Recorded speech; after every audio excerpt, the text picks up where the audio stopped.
mercy upon us. Lord, have mercy upon us. Our Father, which art in heaven, hallowed be thy name. Thy kingdom come, thy will be done, in earth as it is in heaven. Give us this day our daily bread, and forgive us our trespasses, as we forgive them that trespass against us. And lead us not into temptation, but deliver us from evil. For thine is the kingdom, the power, and the glory, forever and ever. Amen. Almighty God, who in thy wisdom and goodness hast appointed the office of rulers and parliaments for the welfare of society and the just government of men and women, we beseech thee to behold with thy abundant favor us thy servants, whom thou hast been pleased to call to the performance of important trusts in these islands. Let thy blessing descend upon us here assembled, and grant that we may treat and consider all matters that shall come under our deliberation in so just and faithful a manner as to promote thy honor and glory, and to advance the peace, prosperity, and the love of God, and the fellowship of the Holy Ghost be with us all evermore. Amen. Amen. Good morning, members.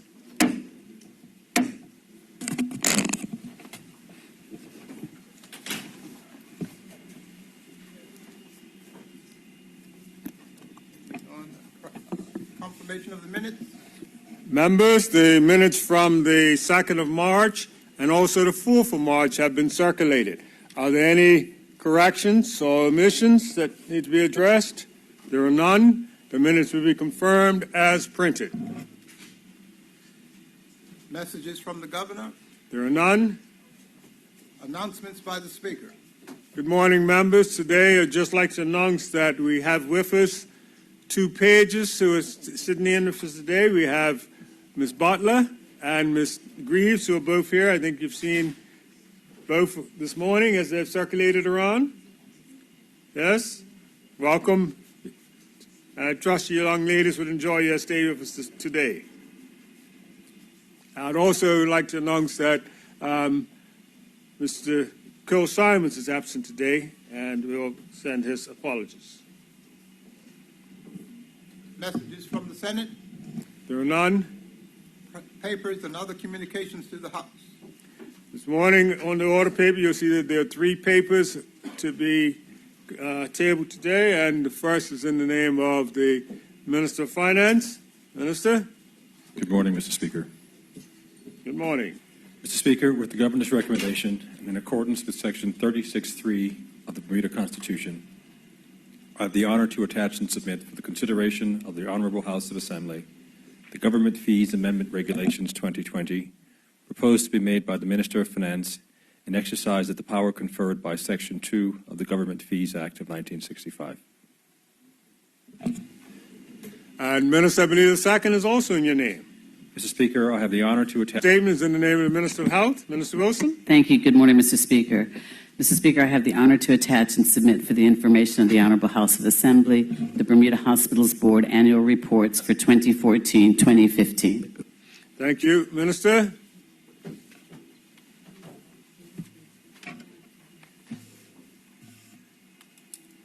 Petitions. There are none. Statements by ministers. There are two statements on the order this morning. The first is again in the name of the Minister of Health. Minister?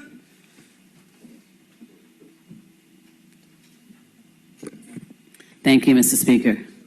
Mr. Speaker and honorable members, I am very pleased to be tabling in this honorable House today the Bermuda Hospitals Board 2015 annual report. There has been progress in the auditing process, and this has been publicly commented on by the Auditor General. Financial statements for 2016 were signed off by the Auditor General in February. I'm very pleased to note that both 2015 and 2016 have unqualified audits. I will soon be able to table the 2016 report in this honorable House. The focus is now on completing the audits for 2017, 2018, 2019, and finally 2020. The current anticipated schedule will see BHB completing all of its audits up to 2019 by the end of the calendar year. Mr. Speaker, alongside financial data, salary data, and financial statements, this 2015 annual report provides a summary of the activities during the fiscal year under review. This was an incredible year that saw BHB move acute services into the new acute care wing after years of construction and planning. BHB was able to meet its new financial obligations even through revenue decrease that year. Significant cost controls were put in place and discretionary spending was carefully managed. It was also the year we had 2 hurricanes within a week. The new acute care wing fared very well, but the older buildings at KEMH and MWI, and specifically the old continuing care unit, was damaged badly, and residents had to be relocated at the height of the storm. The building was subsequently been demolished. During that year, BHB managed to end the year with a surplus, though down year on year, 37%, or $10.7 million of revenues over expenses in that year was an accounting gain, not cash, related to accrued health insurance. Salary and employee benefit costs dipped slightly compared to the year before to $170.5 million. The biggest drops in revenue related to outpatient services and the extended care unit. Mr. Speaker, the 2015 annual report gives details of the operational readiness project, which includes accreditation for the substance abuse program, Turning Point with the Commission on Accreditation of Rehabilitation Facilities. A significant focus this year was on Ebola preparedness planning, overseen by an Ebola subcommittee of BHB's Disaster Committee, screening protocols for staff and patients, and the purchase of special protective equipment for staff and ambulances. At the same time, a respirator infection, enterovirus D68, was circulating, especially impacting the very young. Protocols around testing, treatment, and caring for infected patients, as well as restricting visitation, were implemented. All this to say that preparing for infectious disease is not new to the island or BHB, even as we face the more widespread challenges of COVID-19 today. To close, Mr. Speaker, I look forward to bringing the future annual reports as they are made ready, and to see BHB move forward on its legislative schedule of financial reporting. Thank you, Mr. Speaker. Thank you, Minister. The second statement this morning is in the name of the Minister of National Security. Minister, would you like to put your statement? If it pleases you, Mr. Speaker. It so does. Mr. Speaker, Winston Churchill once said, "Now is not the end. Now is not even the beginning of the end. Perhaps it is the end of the beginning."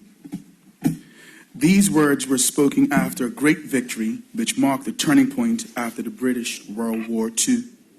For the British after World War II. This is for the same with our progress so far for comprehensive immigration reform. This is not the end. It is the end of the beginning.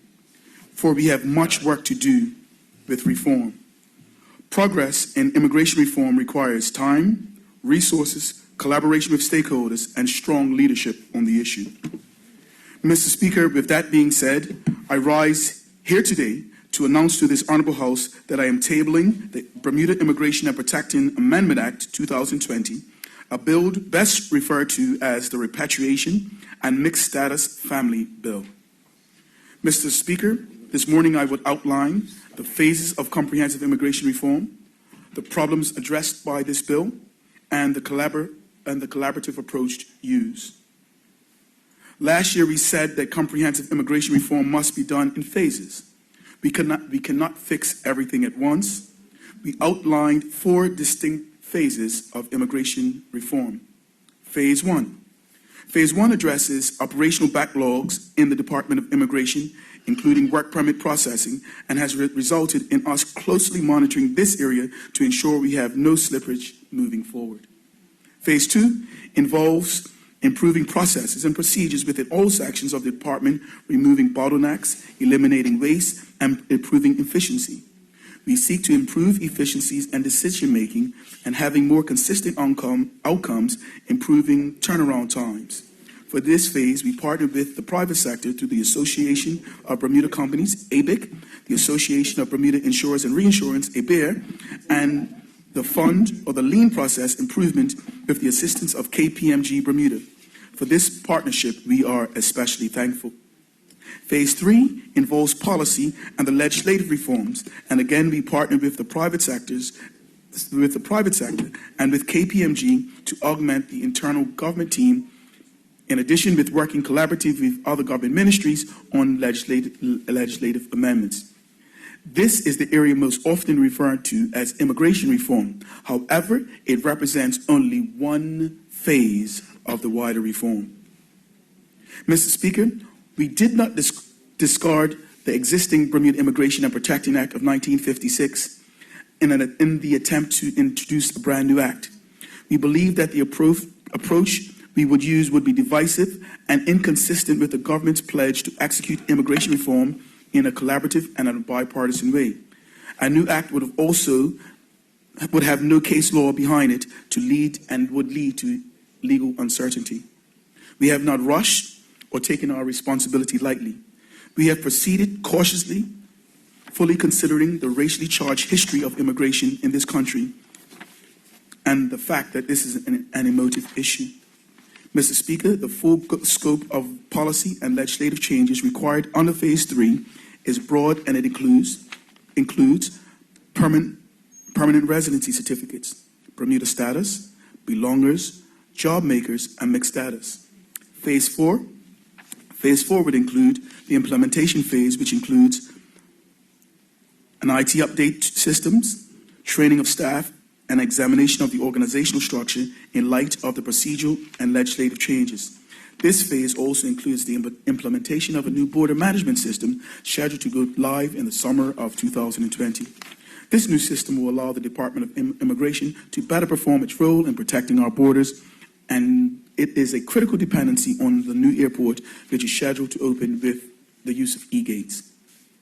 Mr. Speaker, there is much more to be done for comprehensive immigration reform, but tabling this bill is a positive step in the right direction. Mr. Speaker, the government stated in its speech from the throne in 2018, our immigration laws must better reflect the mandate of this government in putting Bermudians first.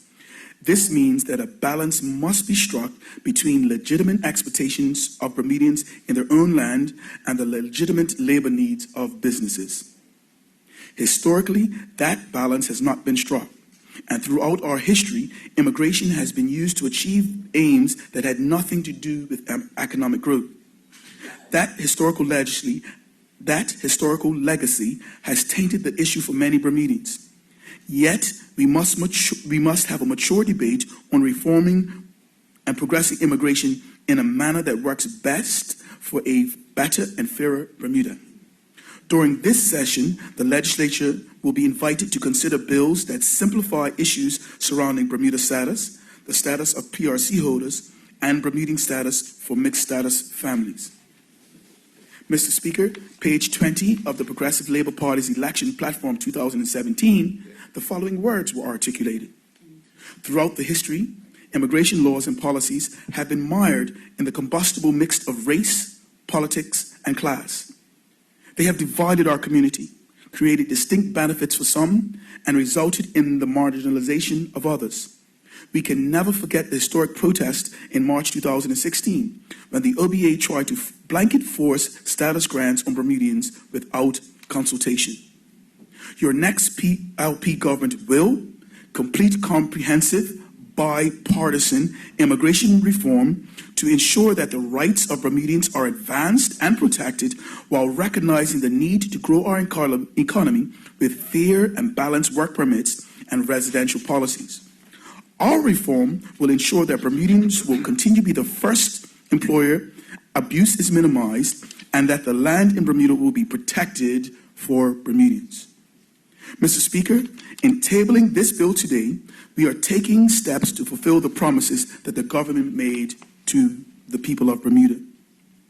This bill was formulated on the recommendation report of the Consultative Immigration Reform Working Group and the section entitled Mixed Status Family. This group worked tirelessly for 18 months, holding over 14 public town hall meetings. The group listened to the concerns and aspirations and the ideas of Bermudians.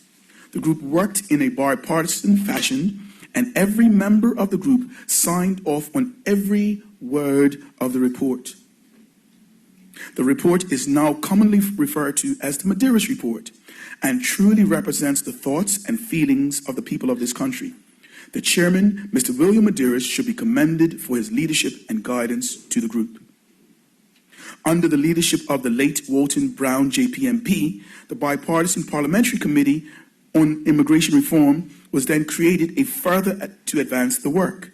The group met from early 2018 through 2019 to develop policy proposals in a collaborative and bipartisan manner in line with the government's election manifesto promise.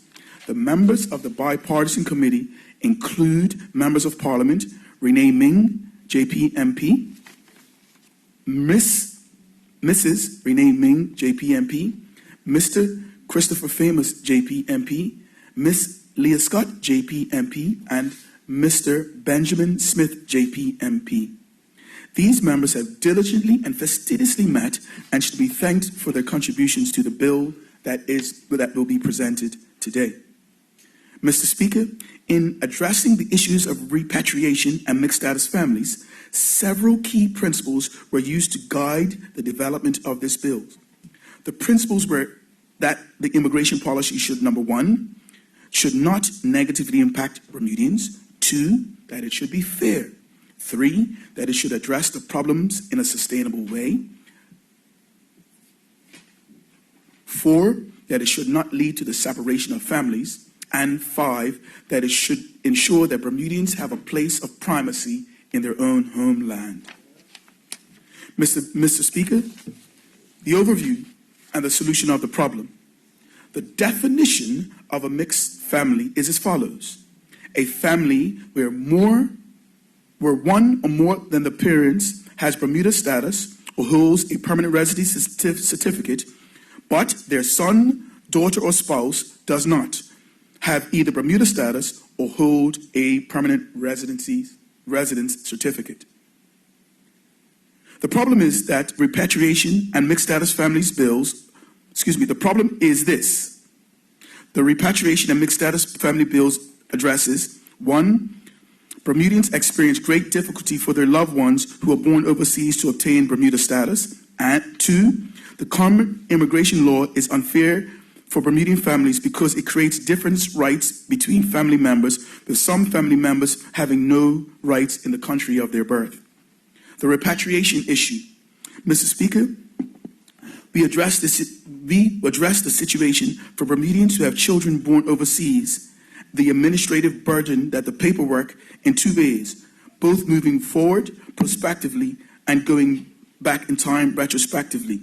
Prospectively, the children born overseas to a Bermudian parent from the commencement of this legislation, parents of these children will not be required to prove that they were domiciled in Bermuda at the time of the child's birth, up to 2 generations of the child born overseas. That means if a Bermudian has a child born overseas, that child is automatically Bermudian at birth without the need to fulfill any other requirement. And if that child born overseas in turn has a child of its own, that second generation child born overseas would also be Bermudian from birth. Retrospectively, the bill does not make any legislative change. In the case of a child who is born prior to the commencement of this legislation, there is still a requirement for a Bermudian parent to prove that they were domiciled in Bermuda at the time of birth. However, as a part of the process, improvements to the Department of Immigration, the government will simplify and streamline this process to make it less burdensome for Bermudians to apply for their children born overseas to be granted Bermudian status. Mr. Speaker, the mixed status family issue. Mr. Speaker, we took problems identified in the Medeiros Report on the mixed status family section, and we simplified them into 3 problems that the bill will address.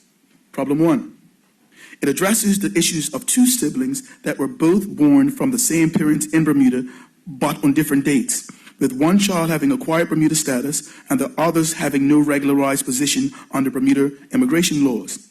This anomaly arises from legislation changes over time created by cutoffs, which in turn resulted in one sibling having full rights and the other sibling having none. The bill regularizes the situation of the sibling having no rights, allowing him or her to qualify for Bermudian status as a result of the sibling already possessing Bermuda status. Problem 2. This addresses the issue of a child born of Bermudian parents that has not qualified Bermudian status because at the time he was eligible to apply, he was either too young or too old. In some cases, both parents are Bermudian and the child was born in Bermuda. This bill regularizes the child's position via the parents, allowing the child to qualify for Bermudian status. Problem 3. Problem 3 relates to the situation of the permanent resident certificate holder. Let me be clear that this bill only focuses on repatriation and mixed status family. Again, Mr. Speaker, let me be clear that this bill only focuses on the repatriation and mixed status families. The bill does not attempt to address the problems of PRCs. However, one significant source of mixed status families is the fact that persons who hold PRCs under a portion of this act are able to pass on their status to their children, while persons who have PRCs granted under another portion of the acts are not able to do so. The bill addresses this issue by creating a window to regularize the situation of PRCs holders, allowing them to attain their PRC for a period of 2 years from the commencement of this bill. Thereafter, the legislation reverts back to the status quo. This 2-year window is critical for the government to further enact legislation changes as a part of immigration reform that would allow the government the opportunity to address the issues of PRCs. Mr. Speaker, consultation. We have engaged with key stakeholders as a part of this process, and we have taken the opportunity to listen to the feedback and comments.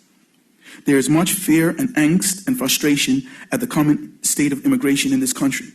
For this reason, communication is required with the public to delineate the legislative changes captured in this bill. Consultation occurred with a wide section of leaders across Bermuda, including the leadership of the People's Campaign, the leadership of the Bermuda Public Services Union, the leadership of the Bermuda Industrial Union, the Association of Bermuda International Companies, the Association of Bermuda Insurers and Reinsurance, the Bermuda Employers Council, the Bermuda Chamber of Commerce, the One Bermuda Alliance, and the Progressive Labor Party. The collaborative approach was most significant in the bipartisan committee, and the members of the committee were supportive of this bill. On behalf of MP Ben Smith and Leah Scott, they said, "This bill is the first step in the process of reform and demonstrates that the members of both parties have worked diligently together towards a common goal. While this is just a first step, it is not the only step, and we thank the public for their patience with the process this far." MP Renee Ming, JP, MP, said, "I am happy to have been part of this truly bipartisan group. There has been one thing in common: the protection of Bermuda's prized possession, her people. There has been much talk about the time this emotive matter has taken us, but we would rather measure the countless times, but cut only once. We were all well aware that we needed to strike a balance that encourages economic growth and socially. We were all well aware that we needed to strike a balance with economic growth, but what we had to do socially, but we could not do so at the expense of our people." Mr. Speaker, standing strong for Bermudians. One might ask, what is this government doing to take care of Bermudians? What steps are being taken to protect the interests of Bermuda? In times of rising global inequity, when the 1% seem to be making progress while the masses are struggling to survive, how is this government fighting for this people? The answer is we are standing strong to ensure that there are fair opportunities for Bermudians in their own land. We are taking opportunities to ensure that there are steps through policies and practices to ensure that there are fair and job availabilities for all our people. Through ever vigilance, compliance department and immigration, utilizing 14 compliance officers. We have advertised email and compliance hotlines. We have revisited open and closed and restricted categories for work permits. We are insisting that employers have frontline workers that speak English in this country and will take steps to correct it if they don't.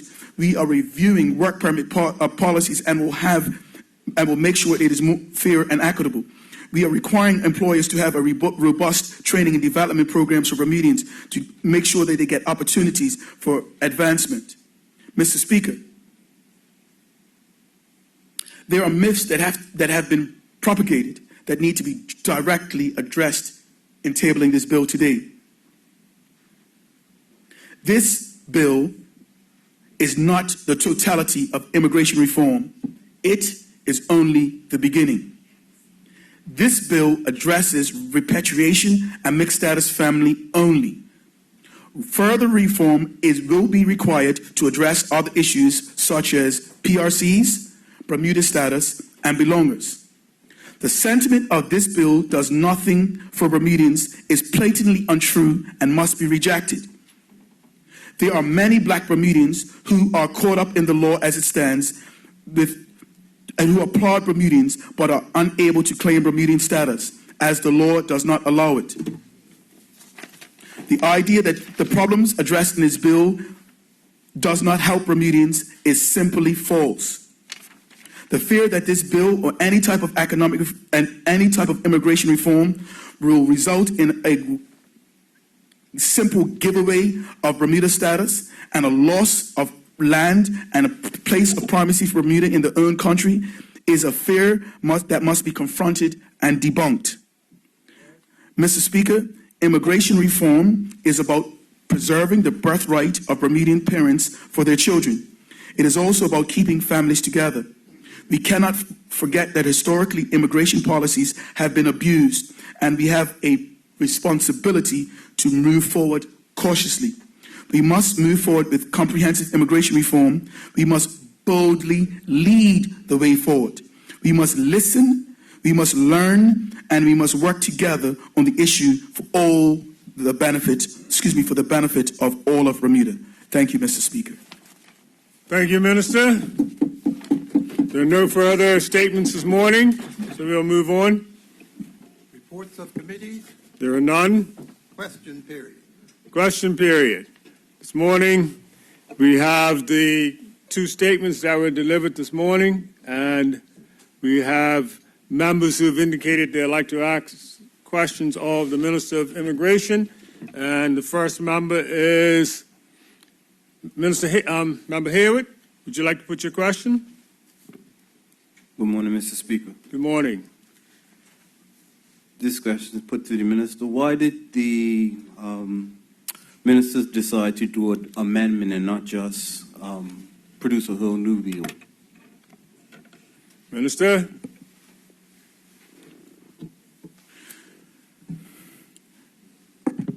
Mr. Speaker, that's actually a very good question. This act was written in 1956.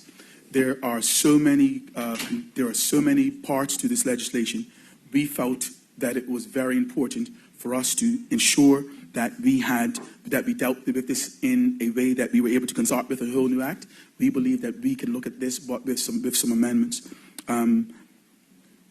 Going into creating the first controversy surrounding this change around mixed status family would have created confusion.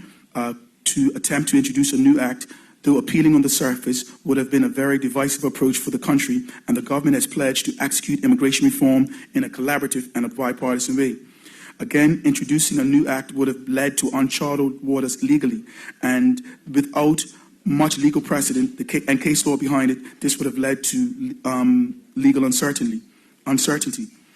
And thirdly, the policy development process and the management of change requires resources. Undertaking the review of the entire Immigration Act will require a tremendous amount of resources. The ministry would understand with everything that we've done, Mr. Speaker, just with reference to the mixed status pieces, Just with this part, it has taken us to, with the consultative part, to going back to our respective caucuses, going to the community. This part alone has taken us 18 months, dealing with belongers, PRCs, everything else. It would have taken us several more months. This Act 1956, Mr. Speaker, has had over 100 amendments to it. We felt it best to look at this thing in the manner that we are doing it and focus on specific amendments, starting with the mixed status amendment, Mr. Speaker. Thank you. The supplementary? No, second question, Mr. Speaker. Would you like to ask your own question, or would you like to ask a supplementary? Because you haven't. I want to ask my own question. Well, you need to come up and get put on the list, sir. You haven't put yourself on the list this morning. If you come put your name on the list, I'm going to acknowledge those who are on the list first. The other member who's indicated is Member Tyrrell. Would you like to put your question? Thank you, and good morning, Mr. Speaker. Mr. Speaker, my question to the Minister, just for clarification, the PLP in its manifesto said that we would do this process in a bipartisan manner. Can the Minister confirm that this matter was conducted as such? Minister? Yes, Mr. Speaker, the entire process was done in a bipartisan manner. Actually, as said in the statement, we have had a number of stakeholders throughout our community that have been a part, but with reference to the bipartisan, we had MP Benjamin Smith and MP Leah Scott from the OBA. We had a time where they represented the One Bermuda Alliance, and throughout the entire process, they were integral parts at every stage. Nothing was done without their approval. Nothing was done without their input. They were a part of every process, a part of the process. Thank you. Supplementary? No supplementary? The next on the list is the opposition leader. Member, would you like to put your question? Yes. Thank you, Mr. Speaker, and good morning. The Honourable Minister mentioned it's taken about 18 months to get to this point, and mentions also page 2 in the different phases that we're moving through this reform. I was just curious as to whether or not he set a timeline for himself, or an approximate time for the next phase as we move through this important area. Thank you. Minister? I've learned, Mr. Speaker, we were supposed to bring this phase in July. We were then supposed to bring this next phase in September. What we've realized is that we are going to debate this bill in the not-too-distant future. We have to show that we're doing our sums. The people of Bermuda will say that the mixed status piece has taken too long. I think what we are able to show that we have legislation that has been comprehensive, that we have been collaborative in our scope, and that we believe that the legislation is indeed fit for purpose. The bipartisan immigration reform group will not be disbanded. We believe, and that we have a key piece that we will discuss next. When that part of the legislation is discussed, we actually have to go back to this country again. We have to, piece by piece, the people of Bermuda should know that this is something that is important to the people of Bermuda. But we, again, have to do this with the people of Bermuda in lockstep with us. And that means is that as we discuss it, we have to go back to our people and share with them what the next steps is. And as much, Mr. Speaker, I learned through that last process that we have to go to the people with it. And so as much as I would like to say it will be by cup match of this year, I have learned from the error of my ways. And what we will do is start the process and allow the process to take place with dispatch. And we believe that it will remain a work in progress, Mr. Speaker. Thank you, Minister. Supplementary? No supplementary. The next member on the order is the Honourable Member Commissioner. Would you like to ask your question? Thank you, Mr. Speaker. To the Minister. Minister, you have talked about the benefit of these proposed changes to Bermudians who have had children born overseas. For example, myself, my new granddaughter was born only a few months ago in the UK.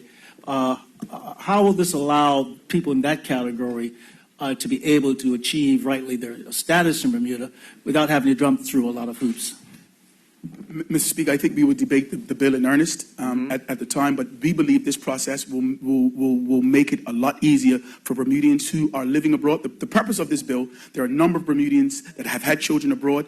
This will give Bermudians the opportunity that have had kids, young people abroad, to come back to Bermuda and to come back to a country that has loving arms and ready for them to repatriate and come back to their homes. Thank you, Minister.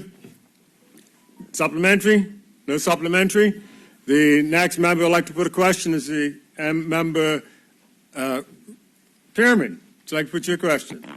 Thank you. Good morning, Mr. Speaker. Minister, thank you for your presentation. And really for the benefit of the listening public, although you've already said it, this bill will come on for a full and substantive debate in the next few weeks. And so this is not the full and substantive debate. And so such questions as we have are just questions limited to your statement. Just on a statement and not on the bill. Indeed. Thank you, Mr. Speaker, for that clarification, but that's really for the benefit of the listening audience who may not appreciate the way the procedures work. Minister, my question is this, and it's really, I think I've understood what you said in your statement. It was very clear, but I think it's helpful just to pose the question again, just to make sure that everyone's understood it. This bill is dealing with three issues. Two you mentioned, repatriation and mixed status families. It's also, as I read the bill, dealing with adoption, although I didn't hear mention of adoption. What it's not dealing with, if I've understood you correctly, is it's not dealing with PRC and it's not dealing with status. Is that, if I correctly summarized that bill? That is correct, Mr. Speaker. Minister? That is correct, Mr. Speaker. Supplementary? Supplementary, thank you. Or indeed, it's my second and only Second question, okay. My second and final question. Second question. And Minister, likewise, this bill is not, as I think you said in your statement, it's not retrospective. And as I understand that, what that means is if there is a child born after this bill passes, this bill will affect that child. If there is a child who has already been born prior to this bill being passed, this will not have retrospective effect in relation to that child. Have I correctly understood that, Minister? That is correct, Minister? That is correct, Mr. Speaker. Mr. Speaker, we, as was said by the learned member, we will have the opportunity to go through the substantive bill line by line, precept upon precept, and if there are any, this bill is nuanced. Their bill has a number of specific nuances through the bill, and we have the opportunity line by line, precept upon precept, to go through the bill at the appropriate time. No. Supplementary or another question? This is supplementary, and thank you. So thank you for that clarification, and I'm grateful, and there will be a substantive debate coming on, and I just simply thank the Minister and his committee for their efforts. I thought you were putting a question to him. The next member who has a question is the member Richards. Honourable member, you have the floor. Thank you, Mr. Speaker. I think this was addressed by my colleague. I wanted to ask about the repatriation issue regarding Bermudians with children born overseas. The bill does not make any legislative changes in this regard, so I'm curious why this was not considered at this time.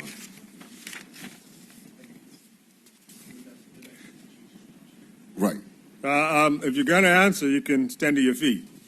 Mr. Speaker, Ms. Richards, thank you. Mr. Speaker, asked for the question to be repeated. I was asked and I didn't hear the question. I apologize for not speaking into the mic, Mr. Speaker. That's fine. Supplementary? I'm going to restate my... Restate it? Okay. Yes, the minister didn't hear me.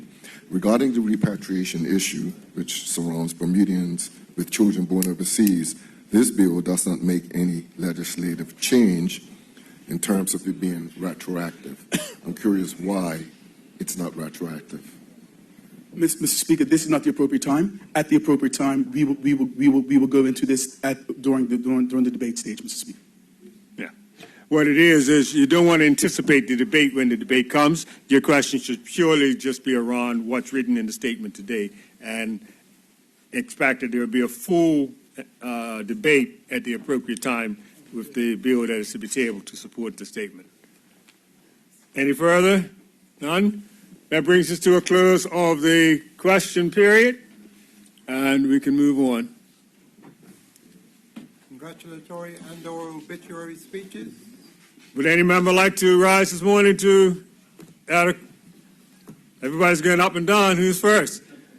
Minister Works, you have your 3 minutes. Morning, Mr. Speaker. Thank Morning. you. Mr. Speaker, I would like to give congratulations to the African Methodist Episcopal Church. Whilst I'm not an AME, I think I'm probably the closest friend they probably had that isn't a member in good and proper standing. At the commencement of the 134th session of the Bermuda Annual Conference yesterday. But and I would like to congratulate them on that. But I would particularly like to express my personal thanks to the Right Reverend Gregory Gerald McKinley Ingram, the presiding prelate of the First Episcopal District that includes Bermuda, and the Reverend Dr. Jessica Kendall Ingram, the Episcopal Supervisor, who have been in charge of the First District for 8 years. And this will be their last conference, Mr. Speaker. And I must say, and this is a compliment to the bishop, he could have been a soldier, because the way he runs that church and the district is with precision and accuracy and decisiveness. Were he to qualify for status, I'd invite him to run for a seat in this House, because we could use some of that in this space, Mr. Speaker, since we're giving it to everybody else, it appears. Mr. Speaker, don't sound like you're giving away to anybody anyhow. Mr. Speaker, I would also like to congratulate the pastor of St. Paul, who yesterday gave a message, Mr. Speaker, that probably should be repeated across the broadcast. Well, it was broadcast across the country. I hope they'll broadcast it again, and it was about operating outside of the box. Mr. Speaker, it was a message not just for AMEs. It was a message for people across this country and across the world, as far as I'm concerned. Mr. Speaker, I'd also like to extend congratulations to Keep Bermuda Beautiful, who held their annual general meeting last night, and I was so pleased to not only be present because the ministry supports them and I'm a member, but I was more than pleased to see that a young Bermudian, Stephen Smith, has assumed the presidency of the KBB, Mr. Speaker, and their mantra is to transition to younger members, even though the outgoing president, Amy Shillingford, has gone on to be secretary to support him per the Constitution. They, as a general principle and rule, are making an aggressive and proactive attempt to bring young people into the organization so it naturally thrives. Thank you, Mr. Speaker. 3 minutes up. Any other member? We recognize the leader of the opposition. Member? Yes. Thank you, Mr. Speaker. I would just like to congratulate two men that all of us do know. First of all, Trevor Lindsay, who has the TNN social media communications business. He's done a first of a TNN Community Impact Award, and he awarded it to Pastor Leroy Bean. I had the privilege of being with former Minister Weeks in presenting this. We know that Pastor Leroy Bean has worked very closely with the Minister of National Security, and we want to just congratulate him for, it sounds as if almost 40-plus years of his dedication to those who have been disenfranchised, of our young people who have found themselves in compromising positions within positions of being associated with gangs and the likes. His resume goes back quite a bit.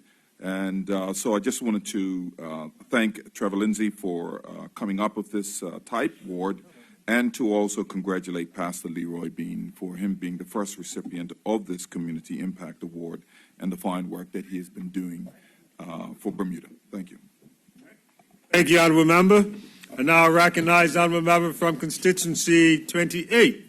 Honourable Member Lister, you have the floor. Good morning, Mr. Speaker. Good morning. Listening public. I just want to first recognize that today is International Women's Day, Day of the Woman. And hopefully I can associate the whole house with this. But everybody's asking, where's your purple? My tie, purple tie. Yeah. There you go. But Mr. Speaker, I think it's even more fittingly that on this day, March 6, 2020, we have International Women's Day. And I have to highlight and send congratulations to a woman that has basically made me who I am today. Today, Mr. Speaker, is the 65th birthday of my mother, your wife, who is actually in the gallery today.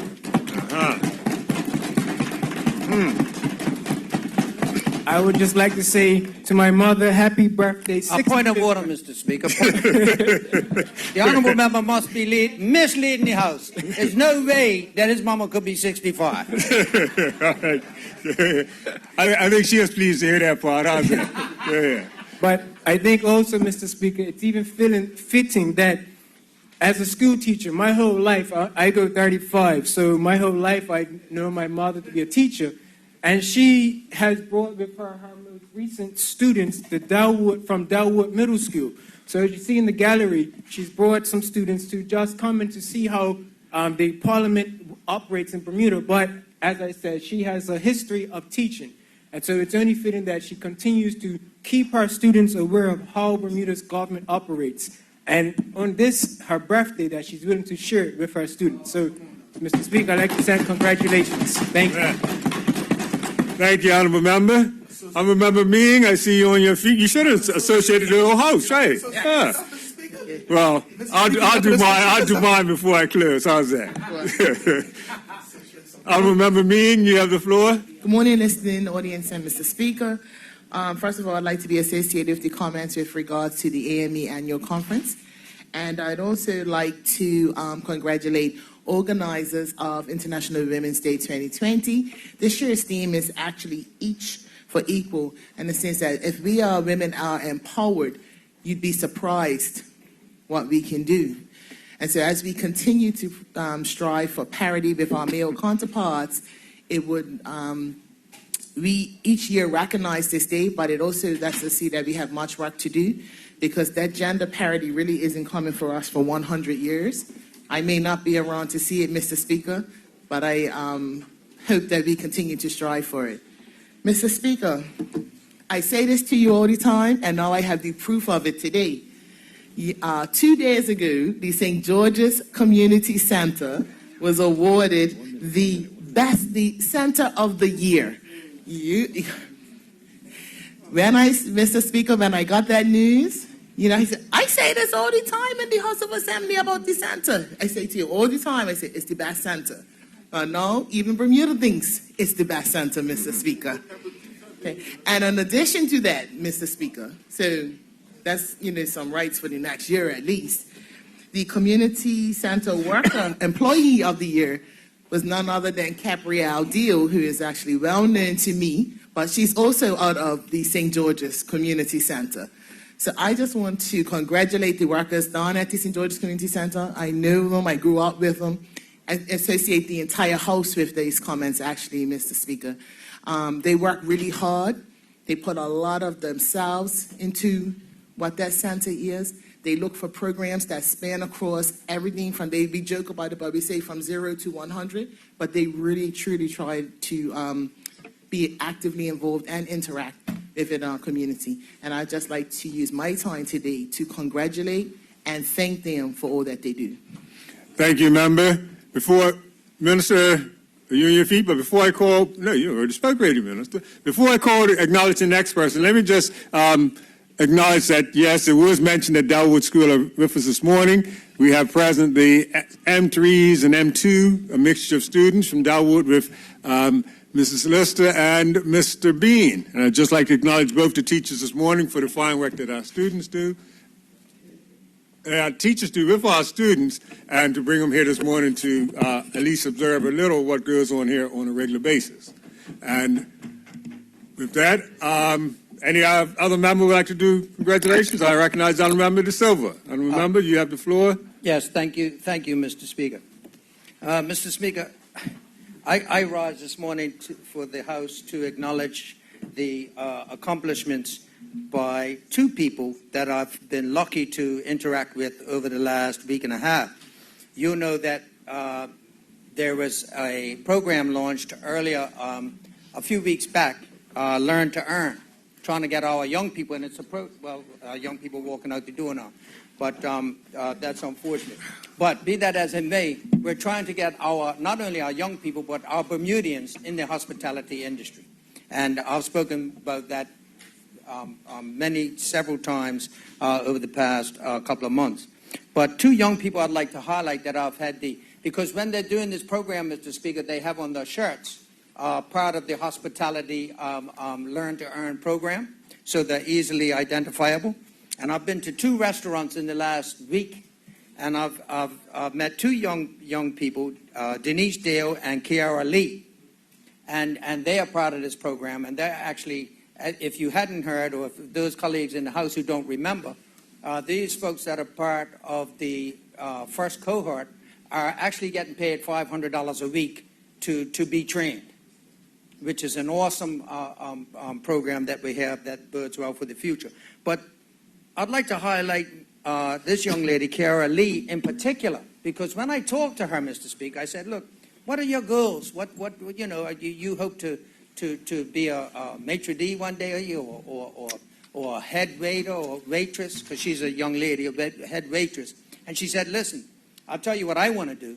I want to earn a restaurant boat. That's my dream. That's my goal. And I encouraged her. I said, well, listen, if that's your dream and goal, go for it. Don't let anybody tell you can't do it. And stay in touch with me.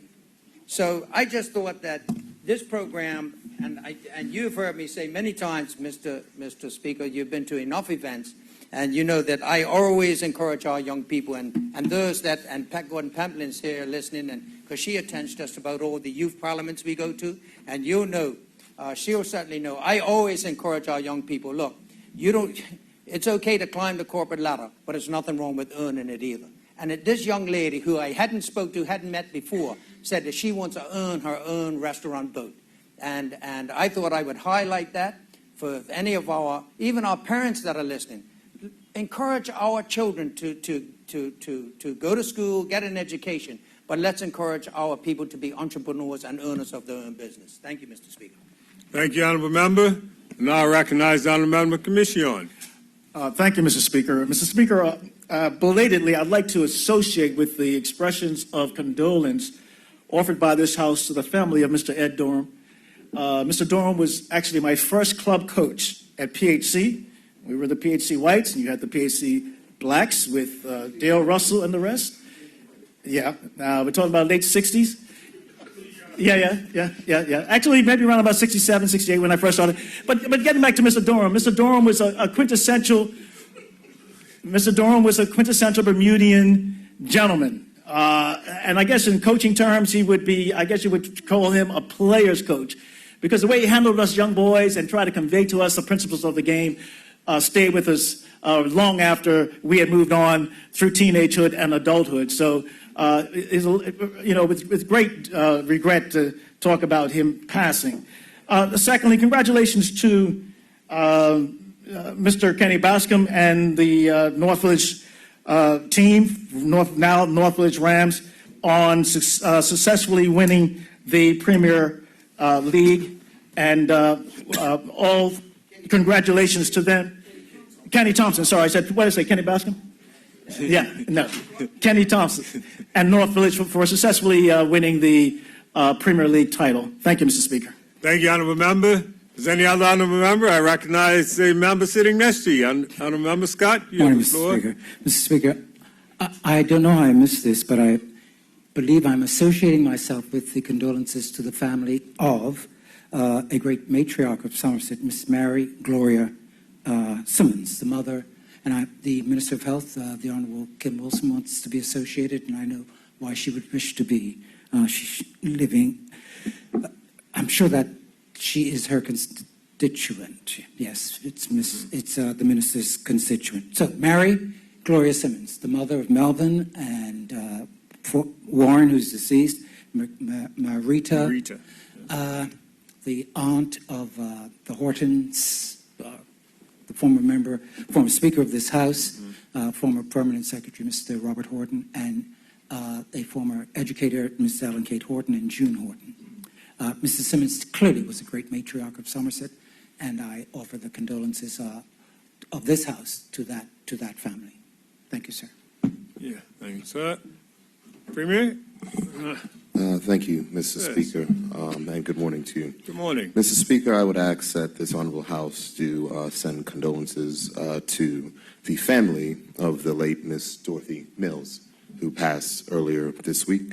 And in particular, without question, I'll associate the whole House. And of course, Mr. Speaker, condolences to our dear colleague, MP Neville Tyrrell, as it is his mother, Miss Dorothy Mills, who passed away earlier this week.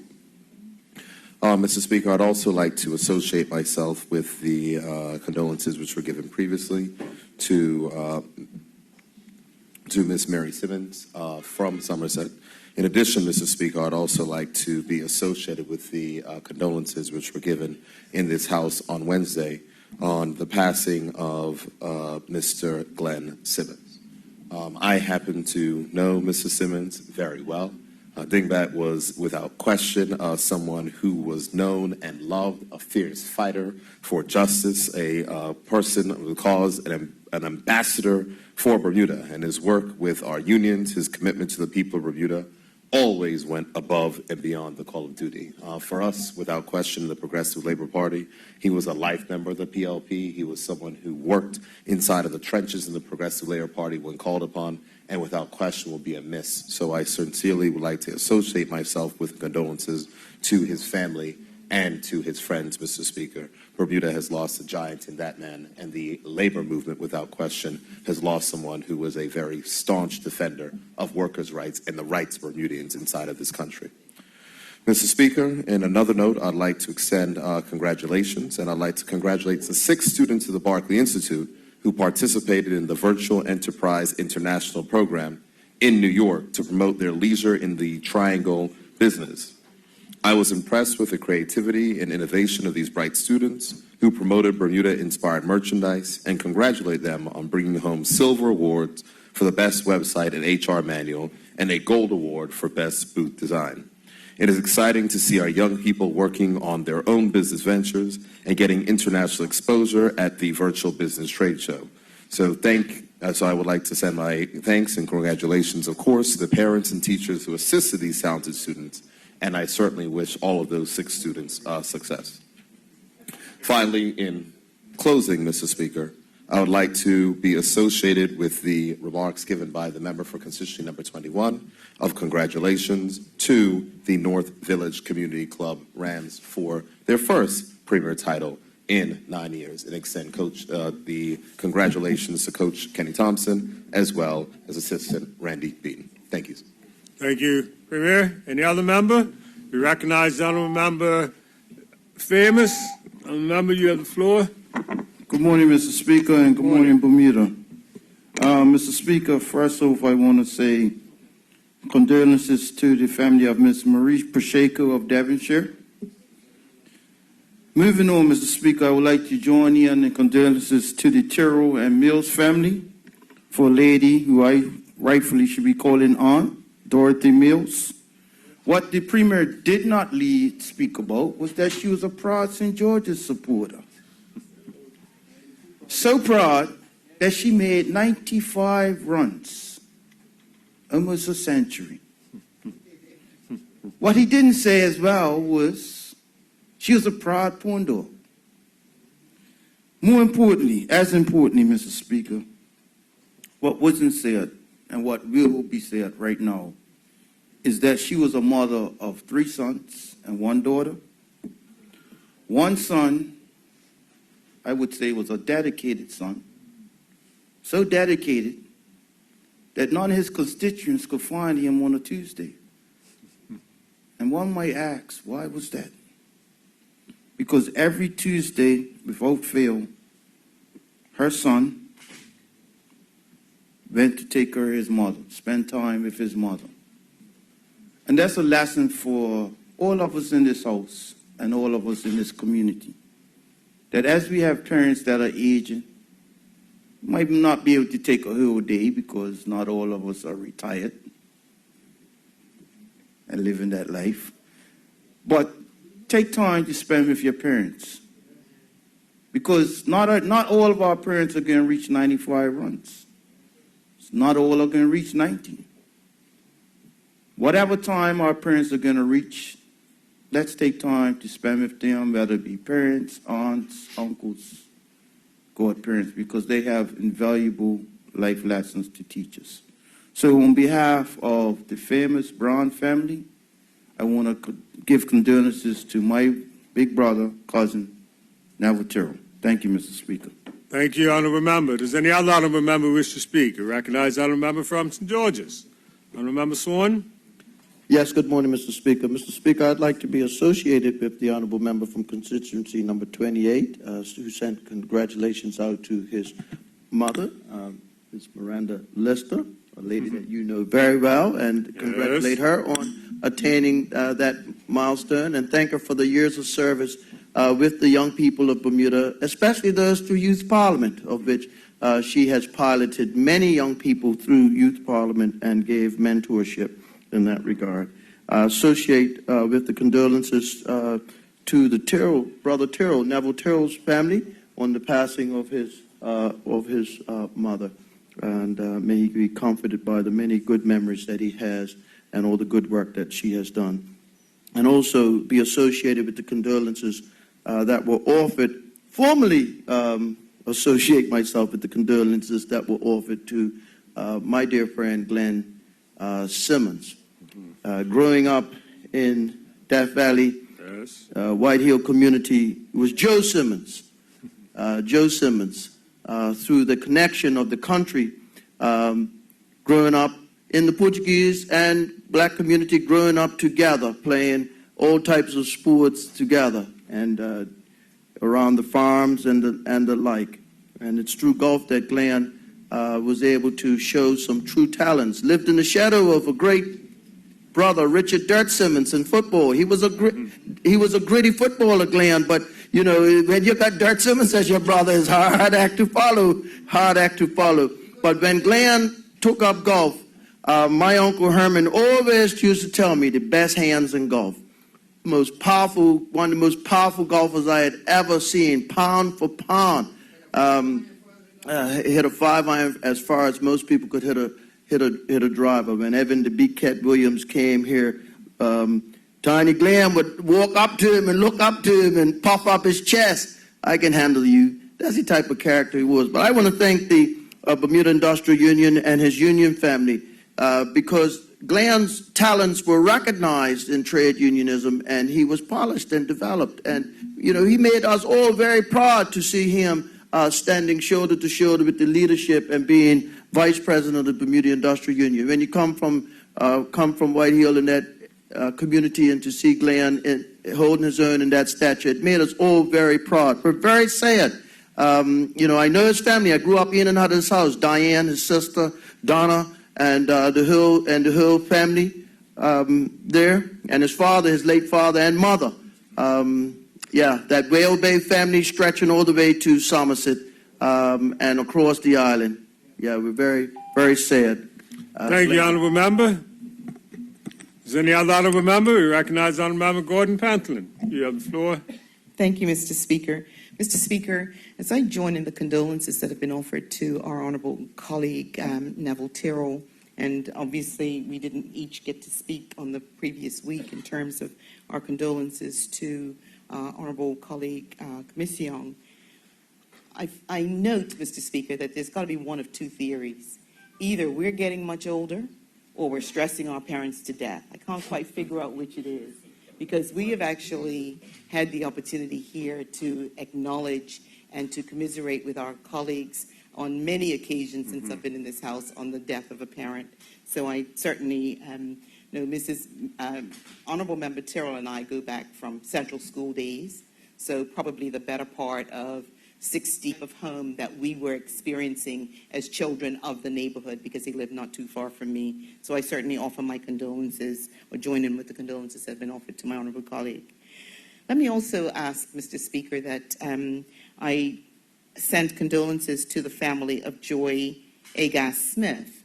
Mrs. Smith gained, I guess, prominence, if you can call it that, way back in the late 50s. When she became the mother of, I believe, maybe one of the first sets of triplets, or certainly among the first sets of triplets. She was the mother to the Miller triplets, who were Philippa, Margaret, and Elizabeth. I had the occasion to work with Joy for quite a significant period of time. She actually was the receptionist at KPMG while I was there as an accountant working on their staff. And her loss is certainly one that will be felt by those three young women who are her daughters, and their legacy, or her legacy, will certainly live on through her children and through her grandchildren, Mr. Speaker. And also, I'd like to offer my congratulations and join in on the congratulations on the 65th birthday of your bride, Mr. Speaker. I had the opportunity, as you know, when we were sharing the parliamentary conference fairly recently, to have far more interaction with her than I had ever had before, and had the appreciation of who she is as an individual. I would just offer one reminder, Mr. Speaker, that at the age of 65, if she can make sure that she registers for her pension. Thank you, Mr. Speaker. I'll remind her of that. How's that? Thank you. Does any other member wish to speak? Honourable Member Tiro. Thank you, Mr. Speaker. Mr. Speaker, first of all, let me associate with the congratulations to the North Village Community Club on winning the Premier Division, first time in 9 years. I'd also like to be associated with the congratulations to a fine young lady who you know, Ms. Miranda Lister.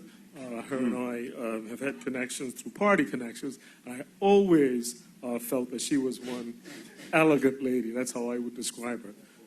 While I'm on my feet, Mr. Speaker, if you'd allow me, I'd like to thank my colleagues for their expressions of kindness on the passing of my mother. It's something that the family is coming to grips with, and as mentioned by my colleague cousin, those Tuesday mornings that I spent with my mom were well spent. It's something that we came to an agreement on. It was about the only time that I could actually give her some time, and it was good times. And I'd certainly like to thank everyone again for the kindness that you've shown. Thank you. Thank you, Honourable Member. Does any other Honourable Member wish to recognize the Honourable Member? Mr. Hayward. Honourable Member, you have the floor. Good morning, Mr. Speaker. Good morning.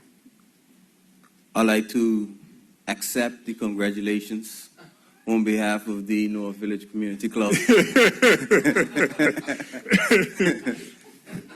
I'm a former vice president of the club and current member. But I'm certainly pleased with the North Village Rams, and I also extend my congratulations to the team. I also want to extend congratulations to the organizers of International Women's Day. As an active member of the Labour Movement for over a decade, we have been actively pushing to get recognition to International Women's Day, and it's finally caught the steam that it actually requires. The unions have been active participants in ensuring that there is equality in the workplace between men and women, and you will find in many of the organized bargaining units. And you will find you're on a good path. Continue. And you'll find that in most organized bargaining units, that there is a level of parity that needs to be achieved outside of unionized environments. But nothing to take away from women on this day. I certainly want to say that women played an extremely important role in my life and my development, and I want to congratulate all the women on International Women's Day. Thank you, Honourable Member. Does any other Honourable Member recognize the Honourable Member, Ms. Jean Upton? You have the floor. Thank you, Mr. Speaker. Mr. Speaker, I'd like to have this House send condolences to the family of the late Ian Brown. Ian was one of those individuals that was at engravers and was in the printing industry for such a long time. Associate Kim and Pat, Honourable Member Kim Swan and Pat Gordon-Pamplin. If you ever needed anything as it relates to printing and you need something quickly done, you could call Ian, and you knew for sure that he was going to make it happen. I also knew that Ian afterwards started to play golf, and he was one of those keen individuals. And as everyone appreciates, when someone dies, you suddenly realize that you're going to miss them. And I keep telling all of us, and all of us in the House here, anybody that you know and love, please go home and hug them. Thank you, Mr. Speaker. Good advice, Madam. Does any other member wish to speak? No other member? We'll move on. Matters of privilege, There are none. personal explanations, There are none. notice of motions for the adjournment of the House on matters of urgent public importance, There are none. introduction of bills, There are two. government bills. There are two bills to be introduced this morning. The first is in the name of the Minister of Health. Mr. Speaker, I'm introducing the following bill for its first reading so that it may be placed on the order paper for the next day of meeting, namely the Health Insurance Amendment Act 2020. Thank you, Minister. The second bill this morning is in the name of the Minister of National Security. Minister? If it pleases you, Mr. Speaker. Mr. Speaker, I am introducing the following bill for its first reading so that it can be placed on the order paper for the next day of meeting. The Bermuda Immigration and Protection Amendment Act 2020. Thank you, Minister. Notice of motions, There are none. orders of the day. Orders of the day, and members, particularly for those in the listening audience as well. We're at that point. We will now resume the intercommittee of supply to discuss the annual budget debate. And as again, for the listening public, once we get to that stage, the speaker is out of the house, and the proceedings will be in the hands of the deputy speaker as the head of the panel of chairs, and the member of the panel of chairs this morning that will lead the session is a member, Mr. Commission. But I'll first call on the Minister of Finance to lead us into committee. Thank you, Mr. Speaker. Mr. Speaker, I move that the House do now resume in Committee of Supply for further consideration of the estimates of revenue and expenditure for 2020-2021. Any objections? No objections. We'll now move into committee. And Honourable Member Commission, you can have the chair.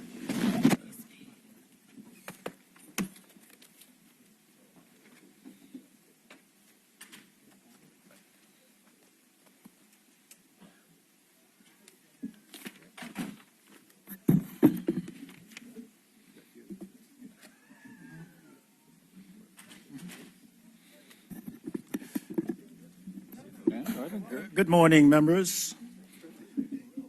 Honorable members, we are now in Committee of Supply for further consideration of the estimates of revenue and expenditure for the year 2020-2021. We will be deliberating on Public Works and the following heads. That will be 36, 49, 53, 68, 81, 82, 97. I call on the minister in charge to proceed. Minister, you have the floor. The Honorable David Trennell, Lieutenant Colonel Birch. Thank you, Mr. Chairman. So am I correct that we're starting at 11:14? 5 hours? So we'll end at 4:14? Duly noted, sir. I beg your pardon?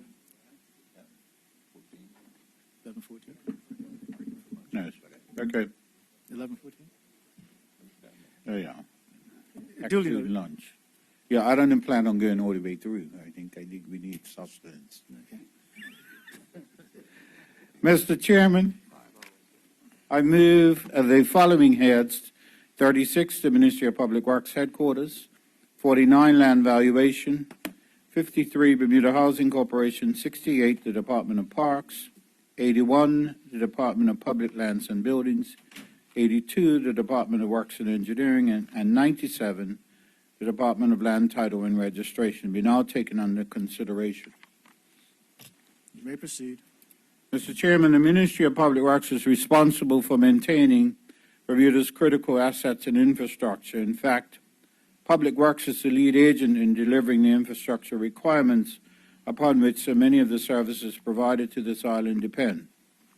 Some of the assets and infrastructure that the ministry is responsible for include building and maintaining 617 roads, amounting to 225 kilometers of road surface, 751 buildings.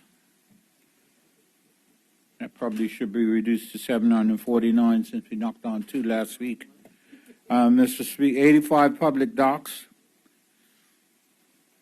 purpose-built berth servicing cruise ships, cargo ships, and hundreds of private vessels and yachts each year, 5 reservoirs with a capacity of 2.5 million gallons of Bermuda's precious and very limited water resource, 75 amenity parks, beaches, and school grounds protected under the Bermuda National Parks Act, and Ocean View and Port Royal golf courses. Mr. Chairman, it cannot be overstated how critical this vast and diverse ministry is to Bermuda and why it is so important that every possible opportunity must be grasped to maximize the economic benefits that the capital expenditures of this ministry provide. This includes establishing private sector partnerships to ensure the government's assets and infrastructure are maintained while simultaneously generating economic opportunities within the construction sector. Therefore, the maintenance and enhancement of our infrastructure and facilities must remain a priority because infrastructure development is a vital component in encouraging a country's economic growth. Mr. Chairman, the total budget allocation to the ministry for 2020-21 is found on page B218, and the allocated amount is $73,259,000. This represents a decrease of $188,000 from the original 2019-20 budget. Mr. Chairman, the anticipated revenue for the ministry is $17,734,000, an increase of $968,000 when compared to the original 2019-20 estimate. The ministry's total capital budget for 2020-21 is $40,571,000. This includes the capital development budget of $41,147,000 and capital acquisitions of $3.424 million. The ministry headquarter budget of $10,067,000 versus $7,942,000 last year, an increase of $2.125 million reflects a grant to the golf courses for the preparation of the course for the Bermuda Championship of $1.15 million and an increase in the office relocations alterations budget. The ministry's established number of employees, which is referred to as full-time equivalents for the fiscal year 2021-2020 is 714, an increase of 3 when compared to the established number for the fiscal year as seen on page B218. Of note, though, that on that page is the actual number of staff presently of 620, with an increase of 20 during the last fiscal year. Mr. Chairman, there is a self-imposed moratorium on new hires that require the specific and direct approval of the minister before they can be processed or proceeded. The overarching objective of the Ministry Headquarters Finance and Administration Head 36 is to provide centralized support to the departments within the ministry, which include public lands and buildings, works and engineering, land valuation, parks, and land title registration to ensure delivery of their varied services and operating programs. The services provided by the Ministry of Public Works Headquarters are organized into the following 6 programs, which are found on page B220. 3601, Head Office Administration, 3610, Accounts, 3611, Purchasing, 3612, Telecommunications, 3613, Human Resources, and 3614, Architect and Design. Mr. Chairman, the Head Office Administration Program 3601 is comprised of Headquarters Administration, including Safety and Health and Central Filing. Headquarters Administration, under the direction of the Permanent Secretary, provides oversight and management support to the entire Ministry of Public Works. It also ensures that the policy objectives are met and specifically is responsible for the implementation of the ministry's throne speech initiatives, yearly business plan, management of safety and health matters, compliance, and numerous special administrative projects. During 2019-20, Mr. Chairman, the Safety and Health Office provided training to staff by offering a total of 208 hours of safety training, which was attended by 215 employees. The ministry also conducted documented risk assessments to ascertain the risk that ministry employees and the public are exposed to as a result of our activities. The training and assessments will continue into 2020-21 so as to be in compliance with the requirements of the Occupational Safety and Health Act 1982 and the Occupational Safety and Health Regulations 2009. Mr. Chairman, the second area of support under the Head Office Administration is central filing, which provides records management for all human resource records, cabinet documents, capital projects, and contracts, and maintains records for the ministry's legislative functions. The operational budget for the Head Office Administration Program 3601 is $2,217,000 for fiscal year 2021, and a marginal increase of $27,000 over the current year. Mr. Chairman, the Accounts Program 3610 provides accounts payable, accounts receivable, payroll, capital asset recording, non-financial and financial reporting functions for the operating departments within the ministry. This section also prepares and distributes weekly payroll, vendor checks and invoices for services provided by the ministry's operational areas, as well as collection and recording of online bank payments, credit card, cash, and check receipts. Through the use of the centralized accounting system, this section manages the yearly budget preparation and provides monthly management reports, a process that enables the effective and efficient monitoring and control of the ministry's current account budget, along with the ministry's capital development and capital acquisition budgets.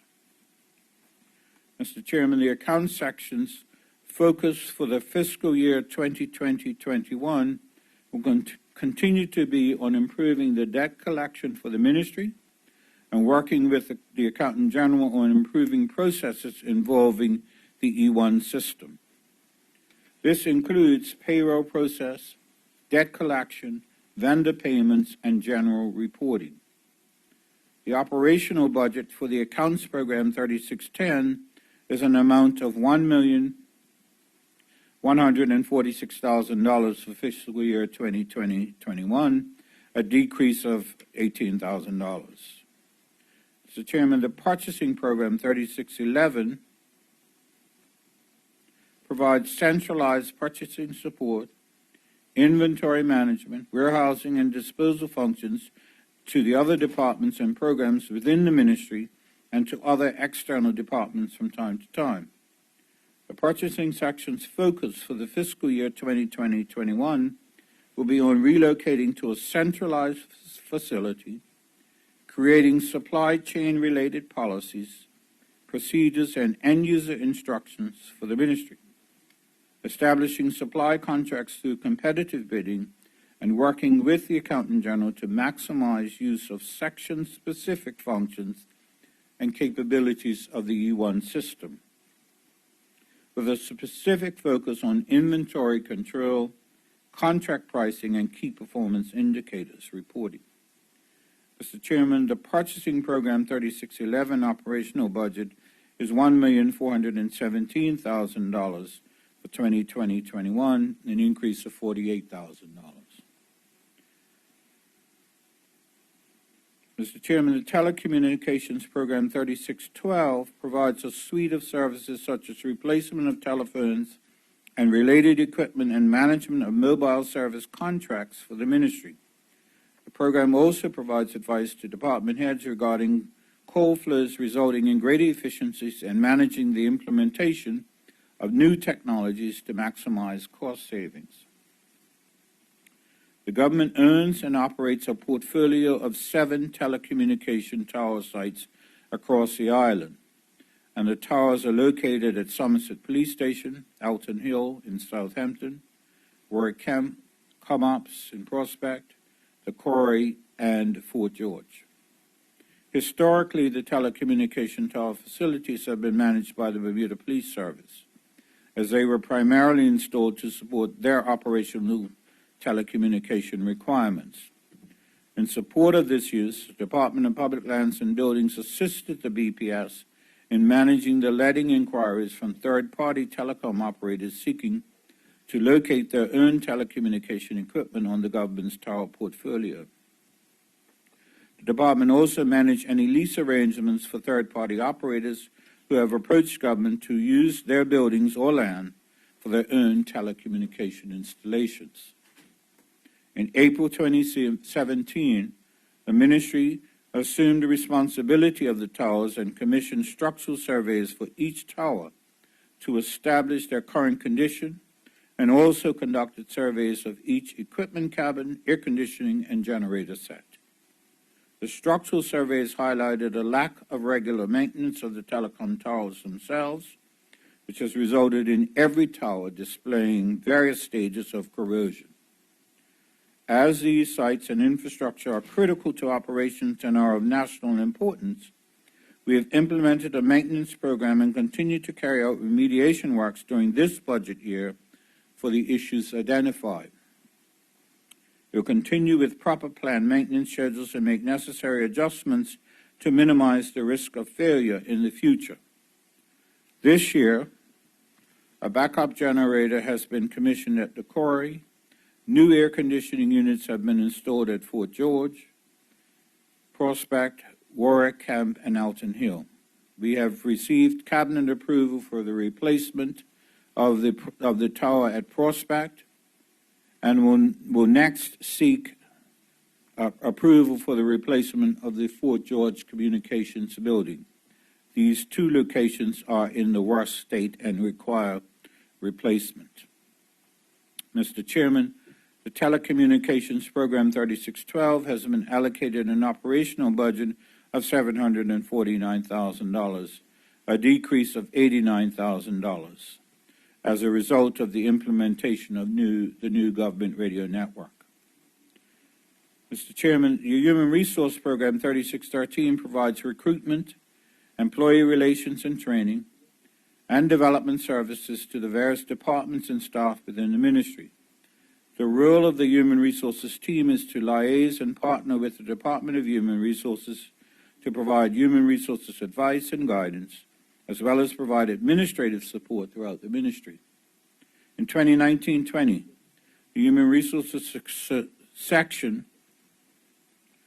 continued to focus on the ministry's basic employee foreman and superintendent training program, known as BFAST, succession planning and recruiting for difficult-to-fill jobs and retirements, and the management of the trainee and apprentice programs. Mr. Chairman, the BFAST program is now in its 7th year and has proven to be successful. Its objectives are to advance training, create career opportunities, and build new working relationships with peers and staff, ultimately creating a team that speaks the same language, resulting in providing better service to our internal and external customers.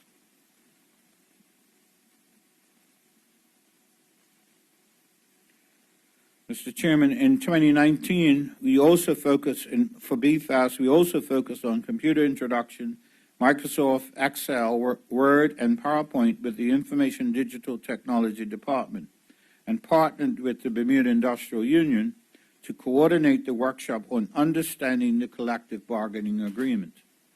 The Safety and Health Officer coordinated courses on safety and health in the workplace, the correct way to report incidents and accidents, CPR, and first aid training.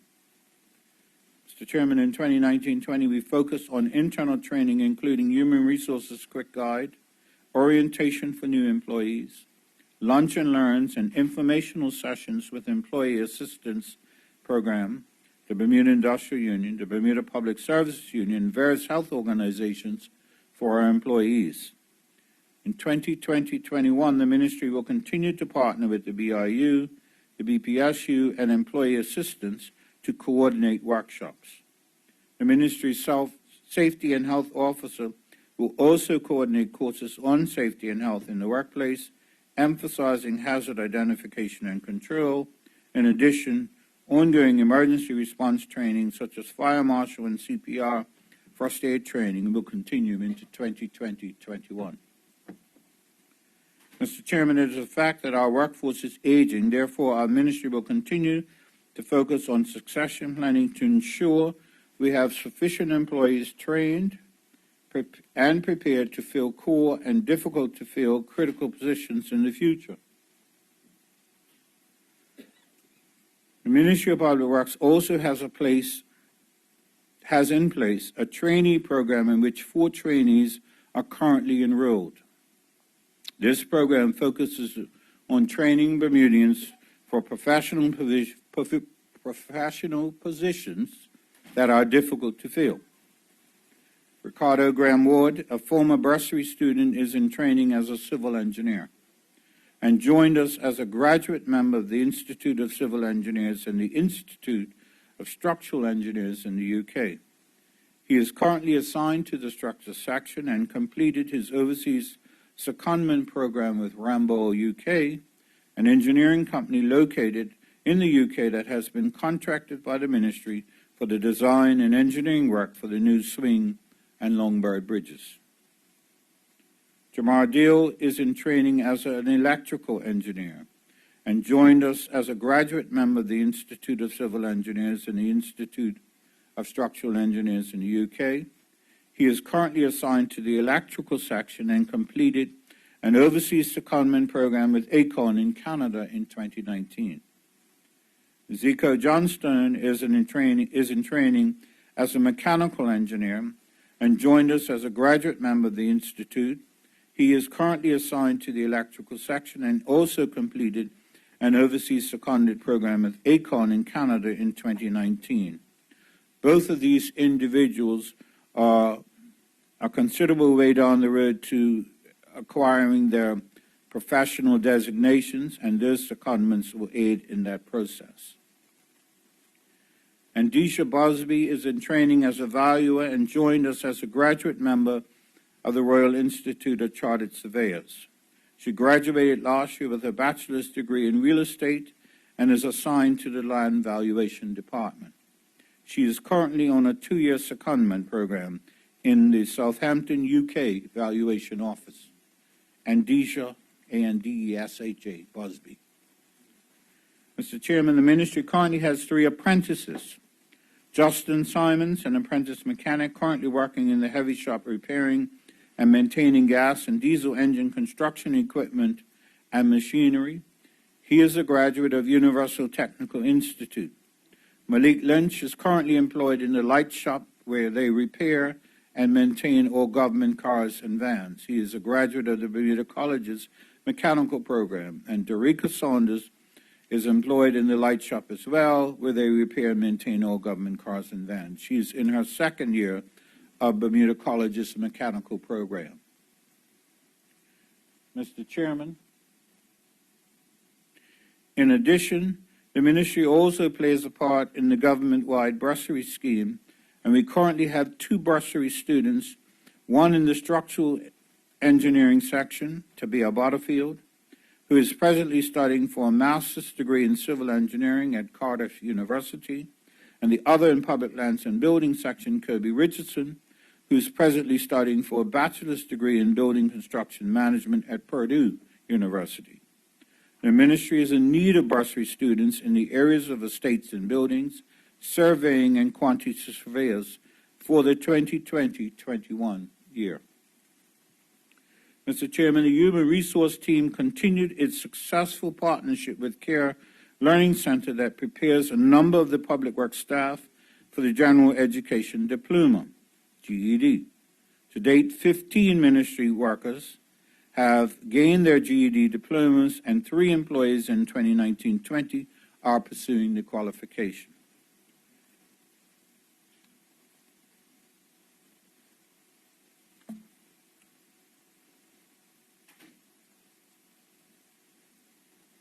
Mr. Chairman, in 2019-20, the Career Outreach Program was set up to introduce students to difficult-to-fill positions such as surveying, technical, and engineering careers. The ministry participated in Cedar Bridge's Think About It Thursdays and Berkeley's Future Fridays. and Clearwater Middle School's Vocational Career Fair, as well as drive-around career fairs for Cedar Bridge Academy and Impact Mentoring Academy to introduce those students to technical posts in our plants at Times Bay Waste-to-Energy Facility and at the Quarry Mechanical Section and the Materials Recovery Facility. Mr. Chairman, the current account budget for the Human Resources Section 3613 is $502,000 for the fiscal year 2021, a decrease of $87,000. Mr. Chairman, the Ministry of Public Works recognizes that opportunities within the trades are typically promoted and introduced to summer students during summer and seasonal employment. The role of the summer student program is to provide assistance in various departments throughout the Ministry of Public Works with a view to offering the student population exposure to work-related tasks in a specific field of study or interest. Under the direction of the section and department heads, and in accordance with the department policies and procedures, summer students perform a variety of functions. The success of this program is immeasurable. Students find their passion and thus become focused, self-motivated, confident young people who blaze their own course. As this ministry covers both the trades and the professions, it is vital to our ability to attract qualified, competent Bermudians as part of any successful succession program. The closing date for university students this year to apply for these posts was last Friday, and we received a total of 79 applications through the Bermuda Jobs Board. These are university students. We run a separate program for high school students who may have an interest in the professions or trades in the Ministry of Public Works. Mr. Chairman, a budget of $153,000 has been approved for these posts. And since none of my technical officers are here, I'm probably going to hire all of them, and they'll have to find money elsewhere for them. Okay? No, they should have been listening. And they know they know that every student that asks, I hire them, and then they have to figure out how we're gonna pay them. It's real simple. Yep. I doubt it. One of the people that should be coming begged me last year to quit. Well, stop hiring. I mean.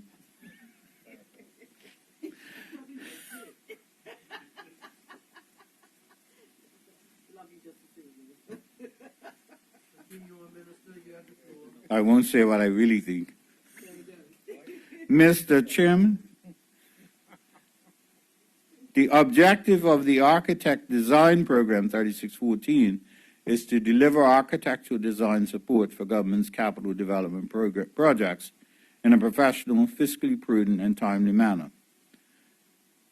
Further, it provides opportunities for Bermudian graduates in architecture and related disciplines to obtain the necessary experience and training to acquire professional designations in their chosen field. The total budget for architectural design 3614 for 2021 is $174,000. This represents an increase of $115,000, which includes capital project recharges. I must say as an aside, though, Mr. Chairman, that the chief architect retired at the halfway through last year, and so we are going to a bit of a reassessment about whether the structure of that program is the best way to do it. And at present, the two trainee architects that we have on staff have been working in the public lands and buildings section and working out quite well. And so we may, in fact, not go back to the system that we had before. Full-time equivalents. Mr. Chairman, the budgeted number of employees for the Ministry of Public Works headquarters is 51. This can be seen on page B222. The head count has reduced by one for 2020-21, but we shouldn't cheer because the account of the permanent secretary now falls under the cabinet office, and I believe that's true of all permanent secretaries.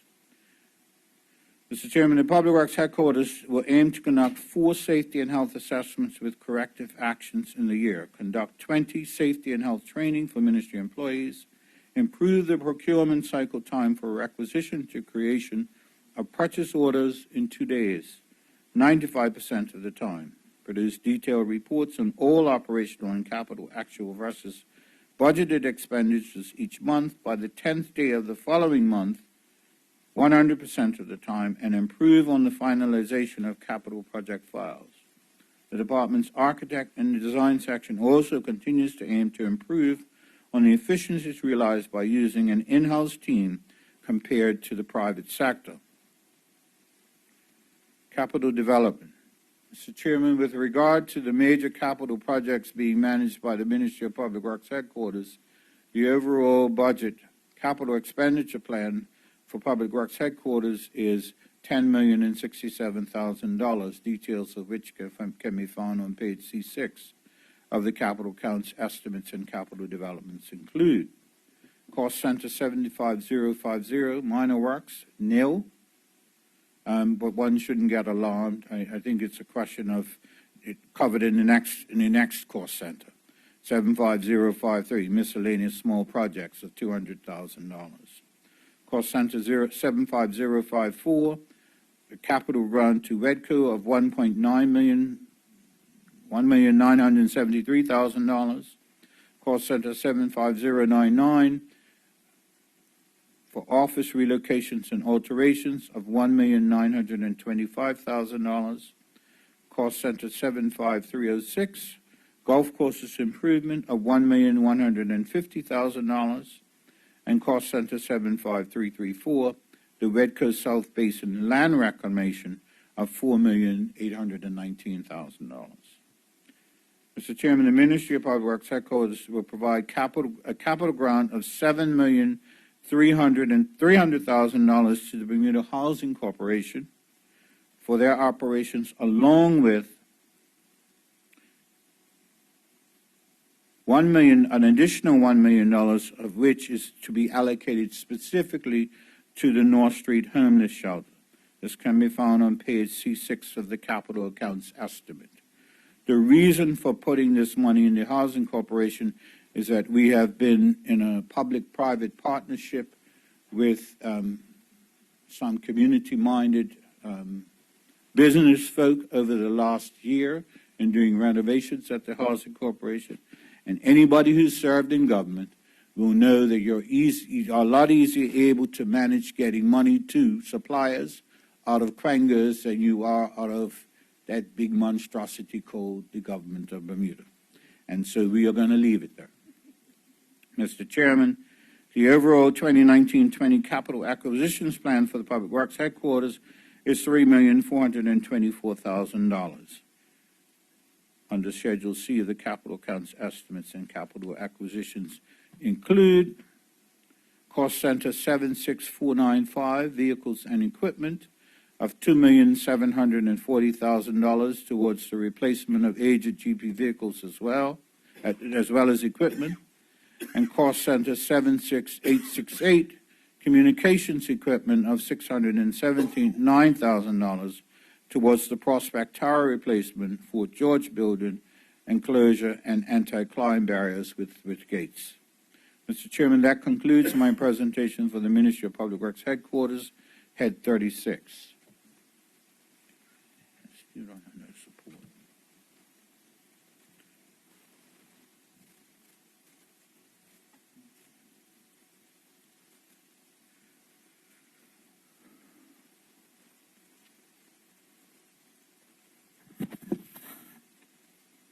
You may proceed when ready, Minister. Yeah.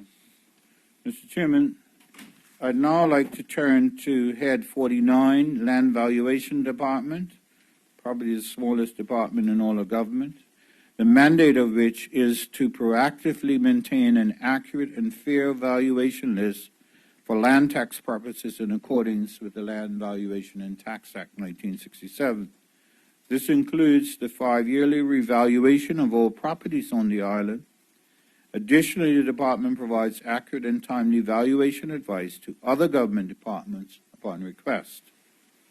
The department's work ethic, principles, and expertise are aptly summarized in their maxim, "We value Bermuda." Thus, the Land Valuation Department strives to be a model of appraisal and assessment administration with a reputation for delivering impartial, accurate, and understandable assessments that exceed statutory requirements, guidelines, and international best practices. Mr. Chairman, the Land Valuation Department has a single valuation program of 4901 with the accompanying business unit of 59080, as shown on page B225. The single valuation program comprises three primary areas: maintenance of the valuation list, appraisal service, and revaluation. Mr. Chairman, as seen on page B226, with a total of 10 full-time positions budgeted in fiscal year 2020-21, the Land Valuation Department is one of the smallest departments in all of government. The number of full-time positions has not changed when compared to the preceding year. The current account expenditure estimates for Head 49 are a total of $1,034,000 that has been allocated to Land Valuation Department for fiscal year 2021. This allocation represents a marginal increase, very marginal, of $7,000 when compared to the original estimates of 2019-20. Mr. Chairman, the department continues to be financially prudent and resourceful in the provision of their legislative mandates and services. The increases seen in the various object codes are solely on account of costs associated with 2 trainee valuer positions and the department's IT database. Mr. Chairman, valuation for taxation purposes is a complex and specialized field requiring a specific range of skills and expertise. Consequently, the department has invested heavily in attracting astute young Bermudians for professional positions within the department that are difficult to fill and as part of government's commitment to succession planning. The department currently boasts 2 such young Bermudians who have risen to this challenge. One I mentioned earlier, the trainee valuer, Ms. Sandeja Busby, who recently completed her bachelor's degree in real estate at the University of Reading in the summer of 2019, and bursary student Ms. Jody Ming, who will soon be completing her master's degree in real estate this year with the University College of Estate Management. Thus, Mr. Chairman, the increases in the department's budget are for salaries, $49,000, as both trainee valuer positions are budgeted for the entire 2021 fiscal year. Training, $10,000 for overseas training expenses incurred by the trainee valuer. Travel, $3,000 to cover expenses for visiting the trainee valuer whilst overseas. And repair and maintenance, $6,000 for additional software maintenance for the department's MAGI database. It should be noted that the aforementioned increases have been drastically offset by significant reductions in other areas in the department's budget. Professional service is seeing a $35,000 or 53% reduction, reduced costs for the data inputters for the 2020 revaluation project, and materials and supplies is seeing a reduction of $25,000 or 61%, reduced printing costs associated with the 2020 revaluation project when compared to 2019-20 original estimates. These reductions relate to the one-off expenses in connection to the 2020 revaluation project. Consequently, the department is seeing a mere $7,000 or 1% increase in its overall expenditure budget for the fiscal year 2020-21. Mr. Chairman, the department is committed to young Bermudians who aspire to attain their professional designations as chartered surveyors and will continue to provide development, training, and secondment opportunities for them. I'll speak more to this when I highlight the Land Valuation Department's successes for 2019-20. Mr. Chairman, revenue for the 2020-21 fiscal year can be found on page B226 and remains at $6,000. This is revenue in respect of fees that are paid by an objector to have their objection heard before the Land Valuation Appeal Tribunal in instances where the objection was not resolved during negotiations with the department. Whilst it is unknown the number of objections the department might receive during fiscal year 2021 and how many, if any, will go before the tribunal for a hearing, the estimated revenue is based on a total of 10 tribunal hearings. Mr. Chairman, the department does not have any funds allocated for capital acquisitions for fiscal year 2020-21. Highlights and achievements 2019-20. Mr. Chairman, the department's bursary student, Andesia Bosby, successfully completed her 3-year Bachelor of Science Real Estate degree program at the University of Reading, England in June 2019. Ms. Bosby then commenced full-time employment with the department in August 2019 as a trainee valuer and is on a 5-year training contract and development plan. She subsequently commenced a 2-year secondment opportunity with the Valuation Office Agency in Southampton, England, in September 2019, where she is part of the VOA's graduate scheme. This scheme is specifically designed to provide university graduates with structured work experience in preparation for the assessment of professional competence as part of the Royal Institute of Chartered Surveyors requirements for membership. Mr. Chairman, this is a tremendous opportunity for Ms. Bosby to gain valuable experience in an extensive range of statutory valuation work and a solid foundation for her future surveying profession.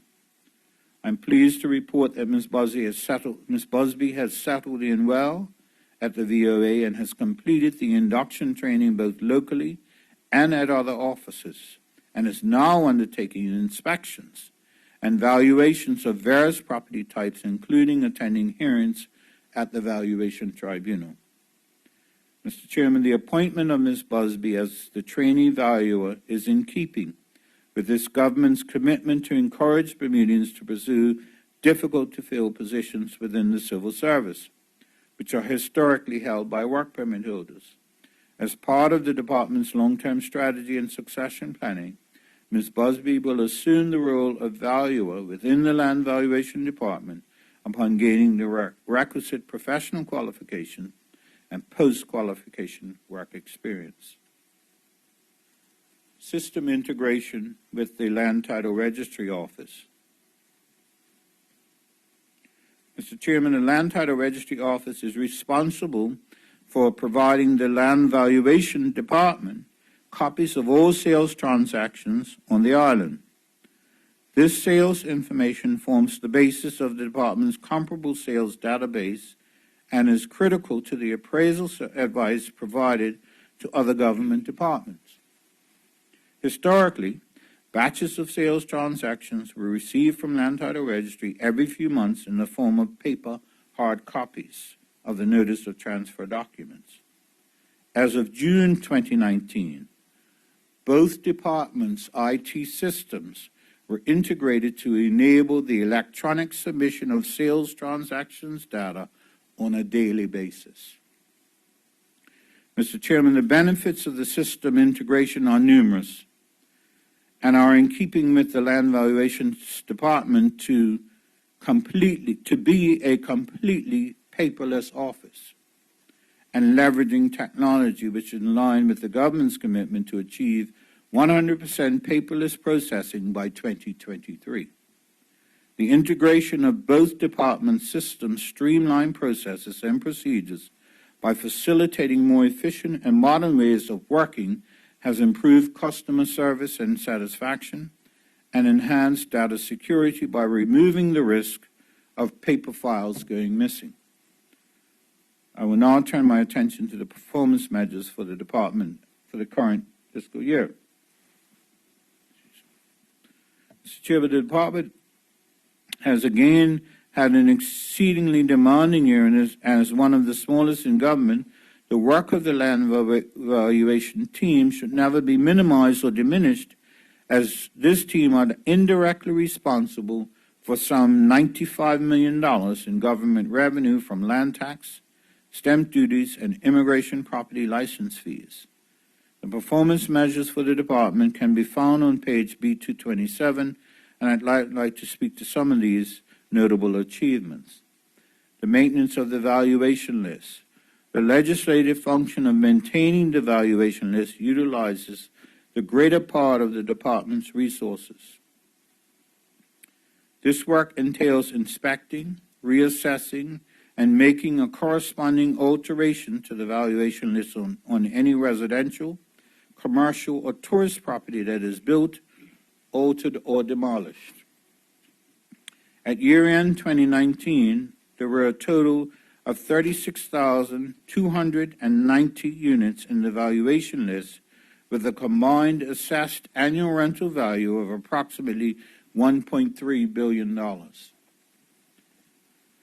Mr. Chairman, the department makes every effort to amend the valuation list for property alterations within 20 working days of case creation, and a realistic turnaround target of 65% was set. I'm pleased to report that the department exceeded this target and completed 72% of the maintenance of list cases within the 20 working day turnaround target. The department completed a total of 650 maintenance of the list cases by year-end, resulting in 724 proposals to amend the valuation list in respect of property alterations. Each proposal is an opportunity for a taxpayer to object to the amendment to the valuation list. During 2019, the department received only 2 formal objections, which were both settled without the need to go before the Land Valuation Appeal Tribunal. Mr. Chairman, these outputs are a testament to the work of the department and the accuracy and veracity of the valuation list, which underpins $85,400,000, or 7.6% of government's projected revenue for fiscal 2019-20. Appraisal services. Mr. Chairman, as aforementioned, the Land Valuation Department also provides accurate and timely valuation advice to other government departments upon request. This appraisal service will carry on in fiscal year 2021 and will continue to include the provision of valuations to the Tax Commissioner and Registrar of the Supreme Court for voluntary conveyances of property and probate purposes, respectively, to ensure that the correct amount of stamp duty is levied on each document. 2, valuation advice to the Immigration Department in relation to sales of properties to restricted persons. The department reviews the purchase price on which the government license fee is calculated to determine if the price is an arm's length transaction and thus a fair reflection of the open market value of the property. And thirdly, appraisal advice to other government departments when requested, such as the insolvency unit of the Registrar of Companies or a state section on public lands and buildings for the disposal or acquisition of government properties.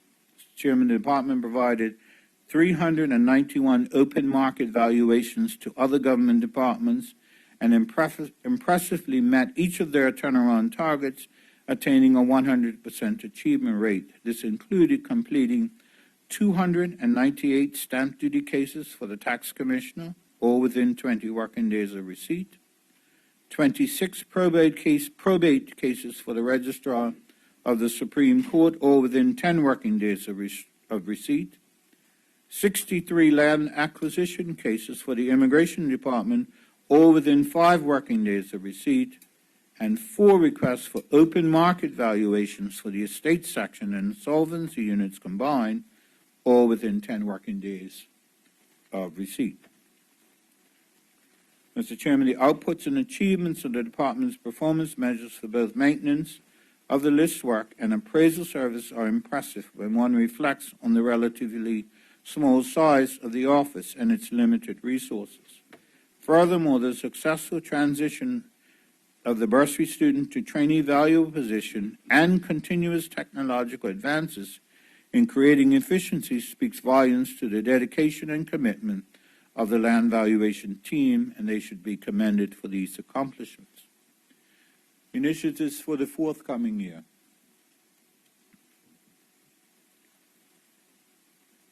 Mr. Chairman, the very reason for the department's formation in 1967 and continued existence is that of maintaining an up-to-date and accurate valuation list as properties are altered on a daily basis as a result of mergers, splits, demolitions, and new builds. In addition to this important function, the Land Valuation and Tax Act 1967 also mandates a revaluation of all properties on the island for land tax purposes every 5 years, as the valuation list forms the basis for land taxation. Mr. Chairman, the island-wide revaluation is a significant project for the department and involves the revaluation of over 36,000 valuation units at the same time to maintain parity in the valuation list. Property values change over time, and these changes are not uniform across the market. Since the last island-wide revaluation in 2015, the island continues to experience declines in property values in various sectors, as some property types and areas have fallen in value more than others. The island-wide revaluation relevels the playing field by reflecting these relative changes in value. This mass appraisal of properties not only ensures that all properties are valued on the same basis and on the same valuation date, but ensures equity and fairness between the assessments in the valuation list and consequently Mr. and Mrs. Bermuda's land tax liability. Mr. Chairman, the revaluation project follows 3 basic phases: rental data collection, analysis of the data, and valuation model building and mass appraisal. Survey forms were sent to all taxpayers in November 2019, and final notices issued in January 2020. Once the rental data collected from the surveys are analyzed, the newly compiled 2020 draft valuation list will be published on the 31st of December 2020. ARVs contained therein will be based on levels of rental value around July 2019. All taxpayers will then have 6 months from the date of publication in which to lodge an objection to their new ARV, should they choose to exercise this right. Mr. Chairman, I must point out that the 2020 revaluation project will be the last paper-based revaluation exercise for the department. It's our commitment that the next island-wide revaluation in 2025 will include the online submission of information. Mr. Chairman, as I conclude my presentation on the estimates of expenditure and revenues for the Department of Land Valuation Head 49, I'd like to reference the 3 Ps of any successful organization: people, processes, and performance. The department is one of the smallest in government, with a current staffing complement of only 9 full-time equivalents. Correspondingly, the department also continues to have one of the smallest expenditure budgets for both the current and upcoming fiscal year. Despite these limited resources, some would say adequate, the land valuation team, its people, continue to provide first-class service in the delivery of the statutory mandate of maintaining the valuation list and the provision of an appraisal service to other government departments. The department's processes and procedures are continuously reviewed with the goal of streamlining and improving workflows. This is evident with the successful system integration of databases with Land Title Registry Office and the electronic transmission of information between the 2 departments. Additionally, over the last year, the department has met or exceeded all of their performance measures in respect of maintenance of the lists and appraisal work, all of which have resulted in increased revenue for government. Mr. Chairman, for the upcoming 2020-21 fiscal year, the department's appraisal advice to other government departments is expected to generate an estimated $9 million in stamp duties and immigration license fees. Additionally, the assessed annual rental values in the valuation list underpin land tax revenue of $85,400,000, or 7.6% of government's estimated revenue for 2020-21. One can certainly appreciate the comparatively low cost of the Land Valuation Department when compared to the significant revenue generated by the maintenance of the valuation list and appraisal services it provides. Mr. Chairman, might I be so bold as to suggest that the wider government might look at using this department and the Land Title Registration Office as a template for reducing costs and improving greater efficiency. Mr. Chairman, that concludes my presentation in the Department of Land Valuation, Head 49. I would now like to turn to Head 53, the Bermuda Housing Corporation.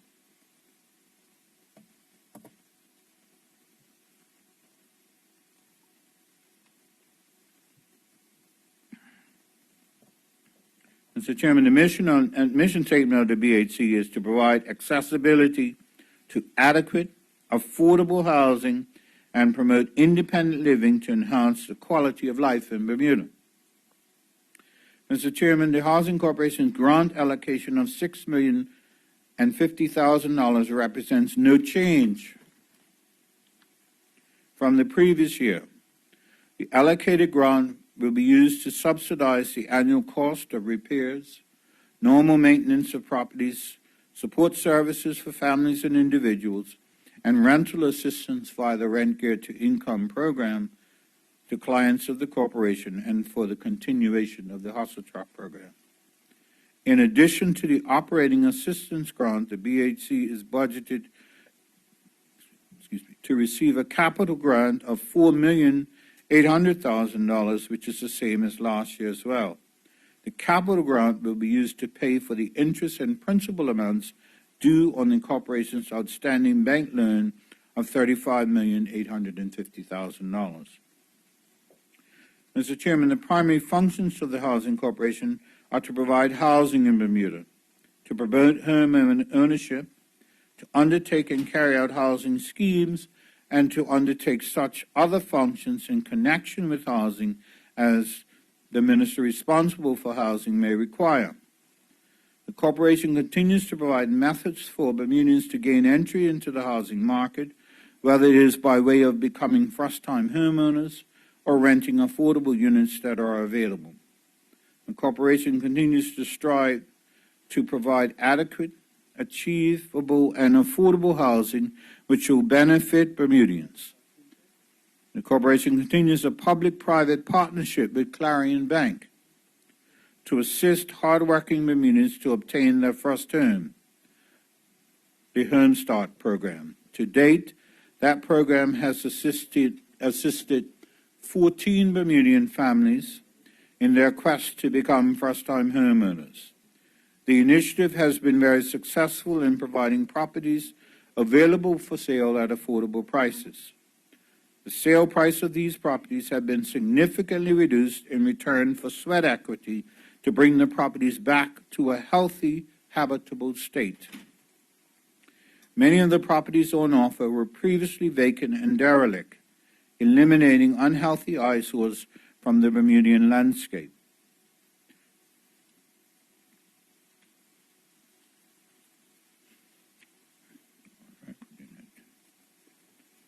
Mr. Chairman,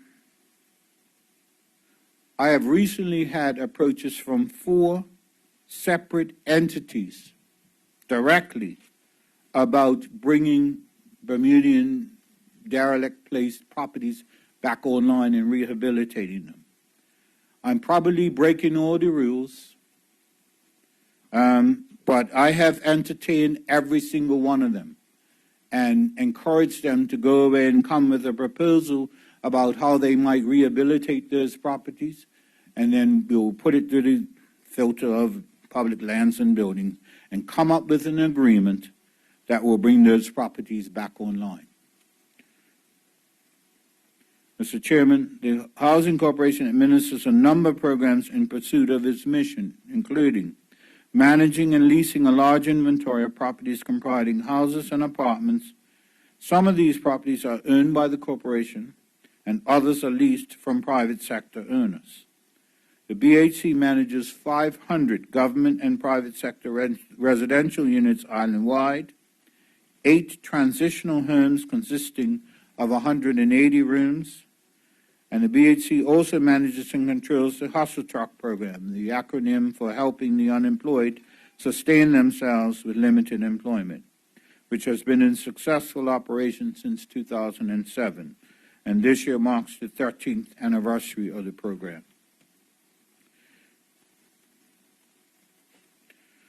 Mr. Chairman, the corporation brought the Hustle Truck program into birth by contracting 8 young men and women of Middletown Lower to paint over graffiti on the walls of BHC-owned property in the Middletown area. It was very encouraging to see the young men and women take pride in their work, and in one case it was extremely gratifying to hear one of them chastise his friend who was sitting on a wall newly painted by him and chiding him for marking up the wall with his sneakers. He had taken ownership of his work. Since then, the corporation, through the Hustle Truck program, has helped over 1,000 unemployed Bermudians in need with short-term temporary employment and assisted them with finding full-time jobs. The most recent of which is I forget the title, but I think it's the resident manager at Bermuda Beach who came to us off the Hustle Truck. In addition, the program has provided much valued assistance to our seniors, community groups, churches, and schools and neighborhoods. The corporation works with local banks to help assist Bermudian clients to retain their homes by advising on best steps to manage mortgage payments when they are under threat due to the continuing challenges of our economic times.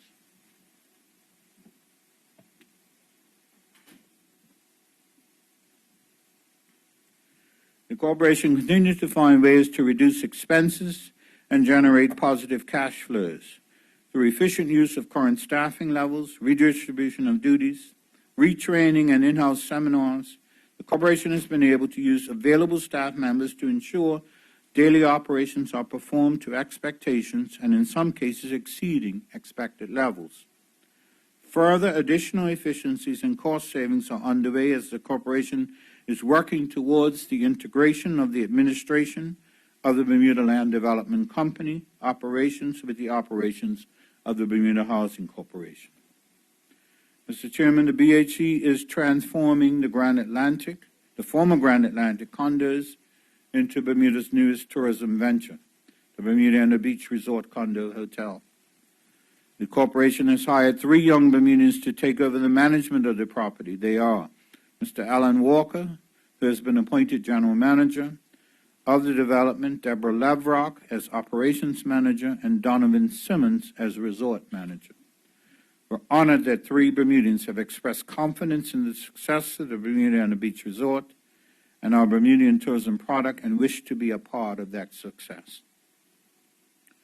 Mr. Chairman, they have successfully signed a license agreement with the world-famous Hilton Tapestry brand hotels, and they will be providing training, reservation services, consultation, and marketing to assist in the daily operations of the Bermuda Beach Resort. Hilton has a sterling reputation globally and will provide outstanding support in achieving the professional standards expected from this new hotel. Mr. Chairman, the Bermuda Housing Corporation continues to have empathy with many of its clients who have suffered a decline in their income through unemployment or underemployment. The corporation has constant meetings with clients to help them navigate through these difficult social, economic, and financial times. It is worth noting, Mr. Chairman, that the corporation does not evict clients for an inability to pay rent. Can I repeat that? It's worth noting that the corporation does not evict clients for an inability to pay rent.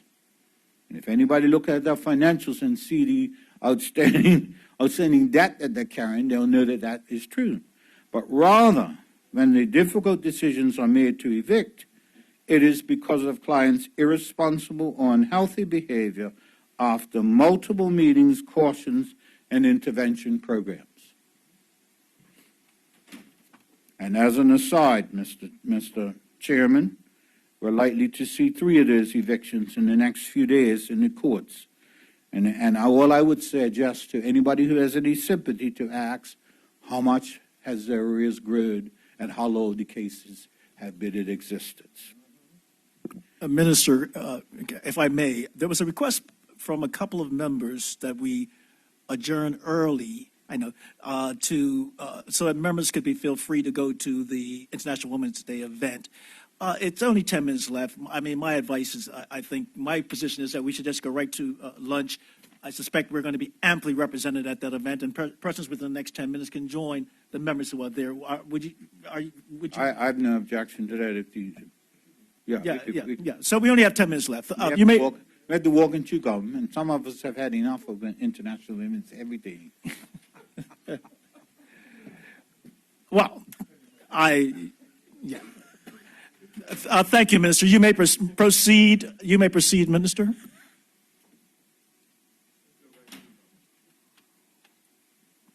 I'll feel a little better when they have an International Men's Day somewhere around the world. I'll go and attend it.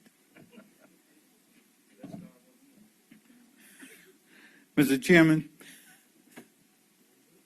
the Rent Geared to Income initiative gives real relief to clients by assisting them with the requested payment of only 25% of their combined household income to be paid to the corporation as rent, regardless of employment status of family members. Part of this program includes, finally, a mandatory 10% savings portion of the monthly household income to guide clients into positive saving habits for long-term goals. I know that some families have graduated off this program. I had asked the question before I came, how many? Because I want to know, even if, I think everybody would like to know. And I should have that answer when we come to answering questions. Mr. Chairman, transitional housing. The BHC operates 8 rooming houses, or transitional houses, that contain approximately 180 beds.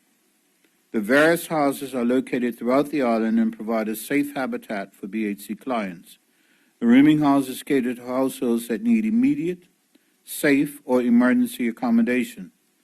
The Support Services Department continues to hold regular rooming house meetings to listen to concerns and address complaints from the residents of those facilities.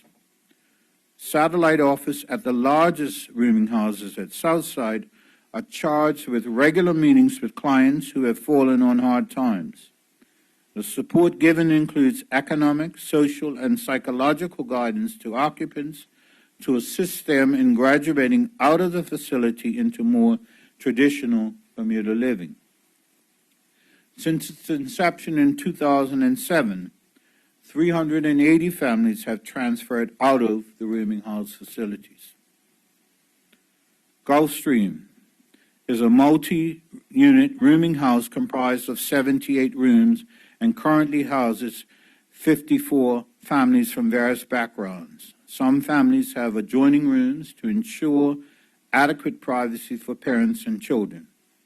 The Gulfstream residents are appreciative of the opportunity, and regular house meetings are held to listen to and allay concerns before they become problematic to society. Unfortunately, as in many things in this country, some clients have not been compliant with meeting requests to discuss issues and only react when given ultimatums of penalties for their errant behaviors.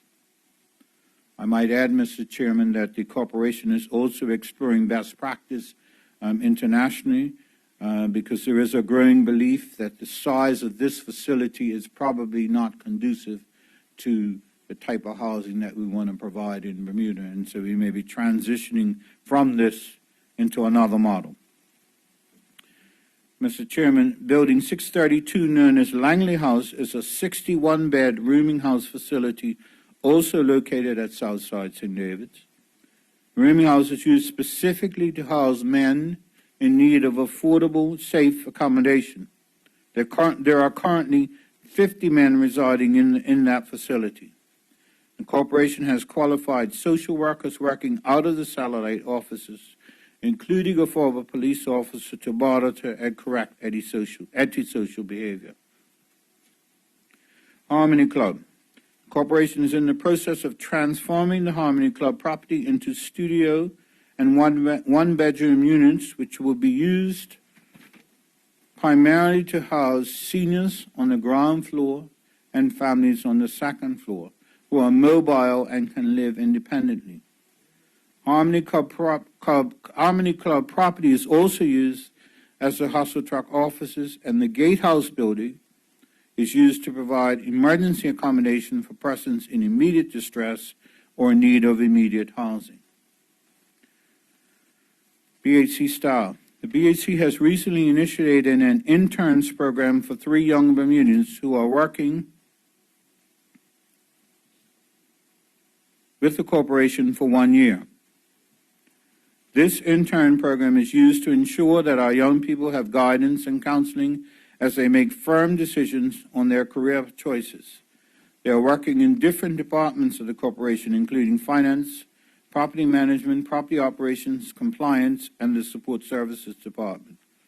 The Bermuda Housing Corporation's head office is located at 7 Arches Building, 44 Church Street, in the city of Hamilton, and presently consists of 41 personnel.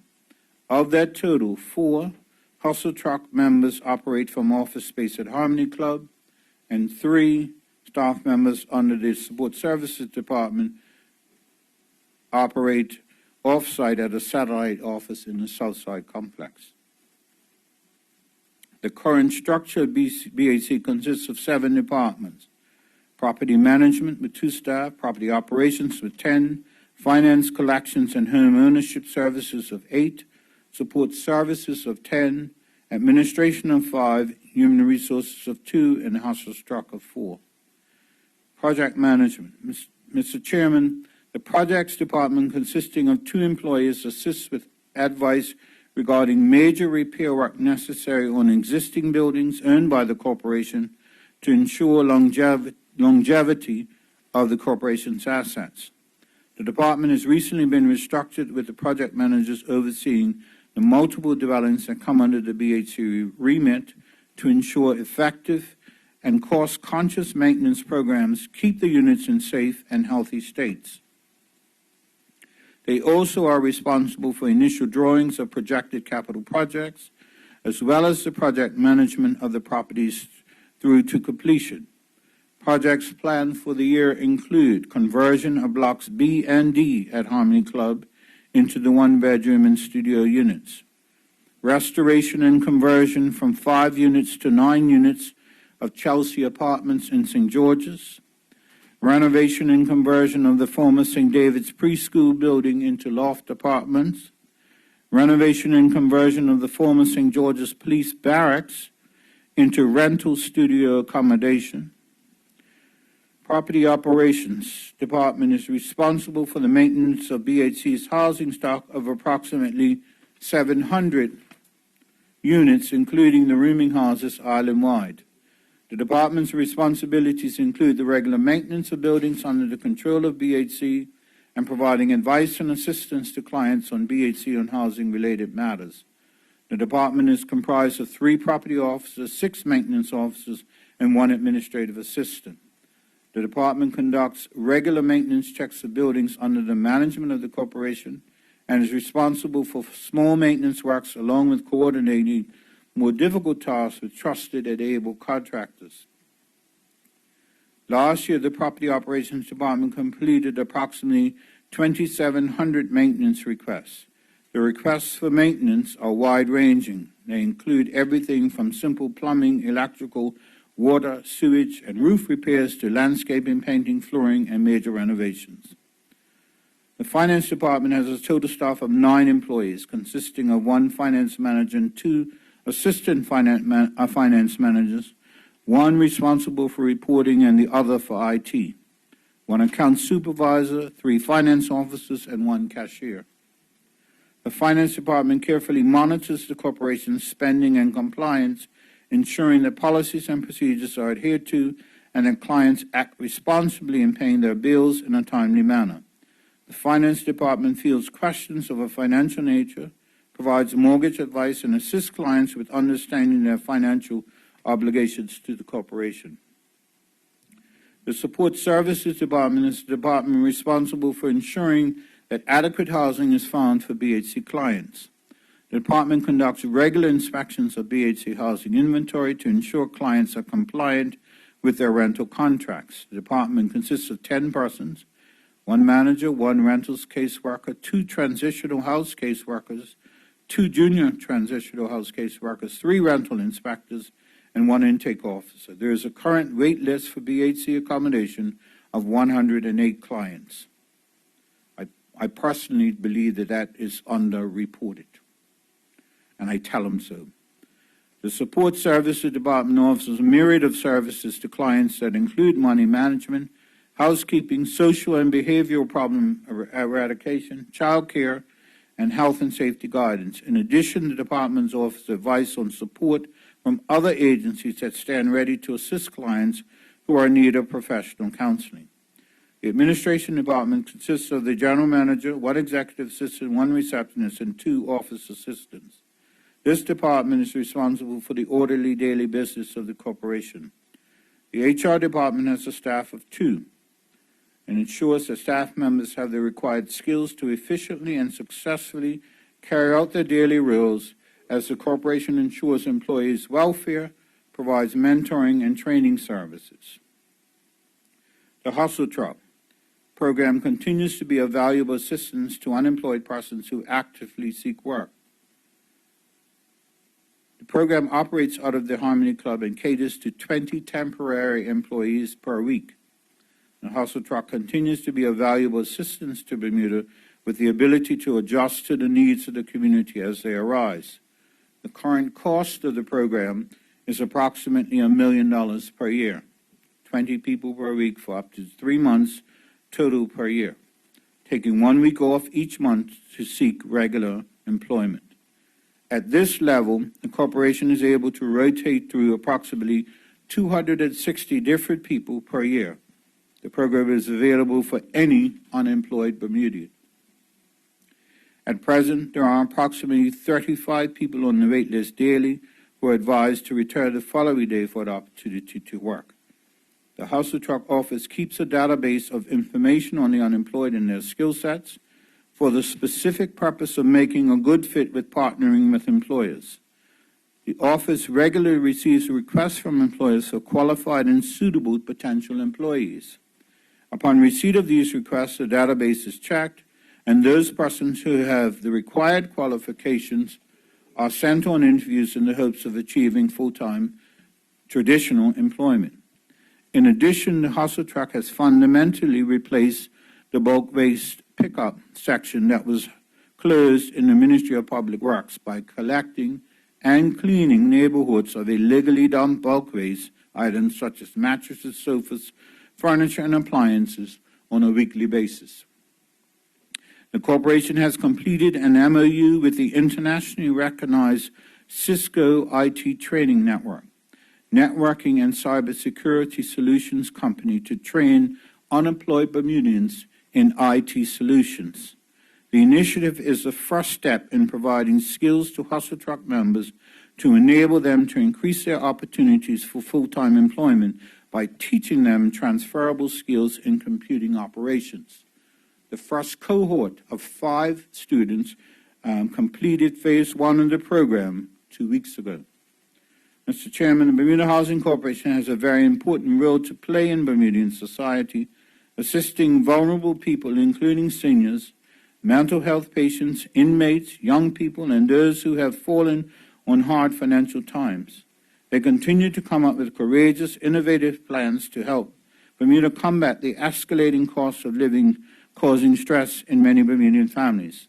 They are committed to their task and willingly embrace new challenges. Minister, we are at around 12:31 now. I'm going to end the Housing Corporation piece right there, Mr. Chairman, and Oh, I great. will move that we adjourn to lunch. Great. You've always been very efficient, I must say. Okay, so members, we're going to move. I move that we move to take lunch right now, and we'll be back. The House will resume at 2 p.m.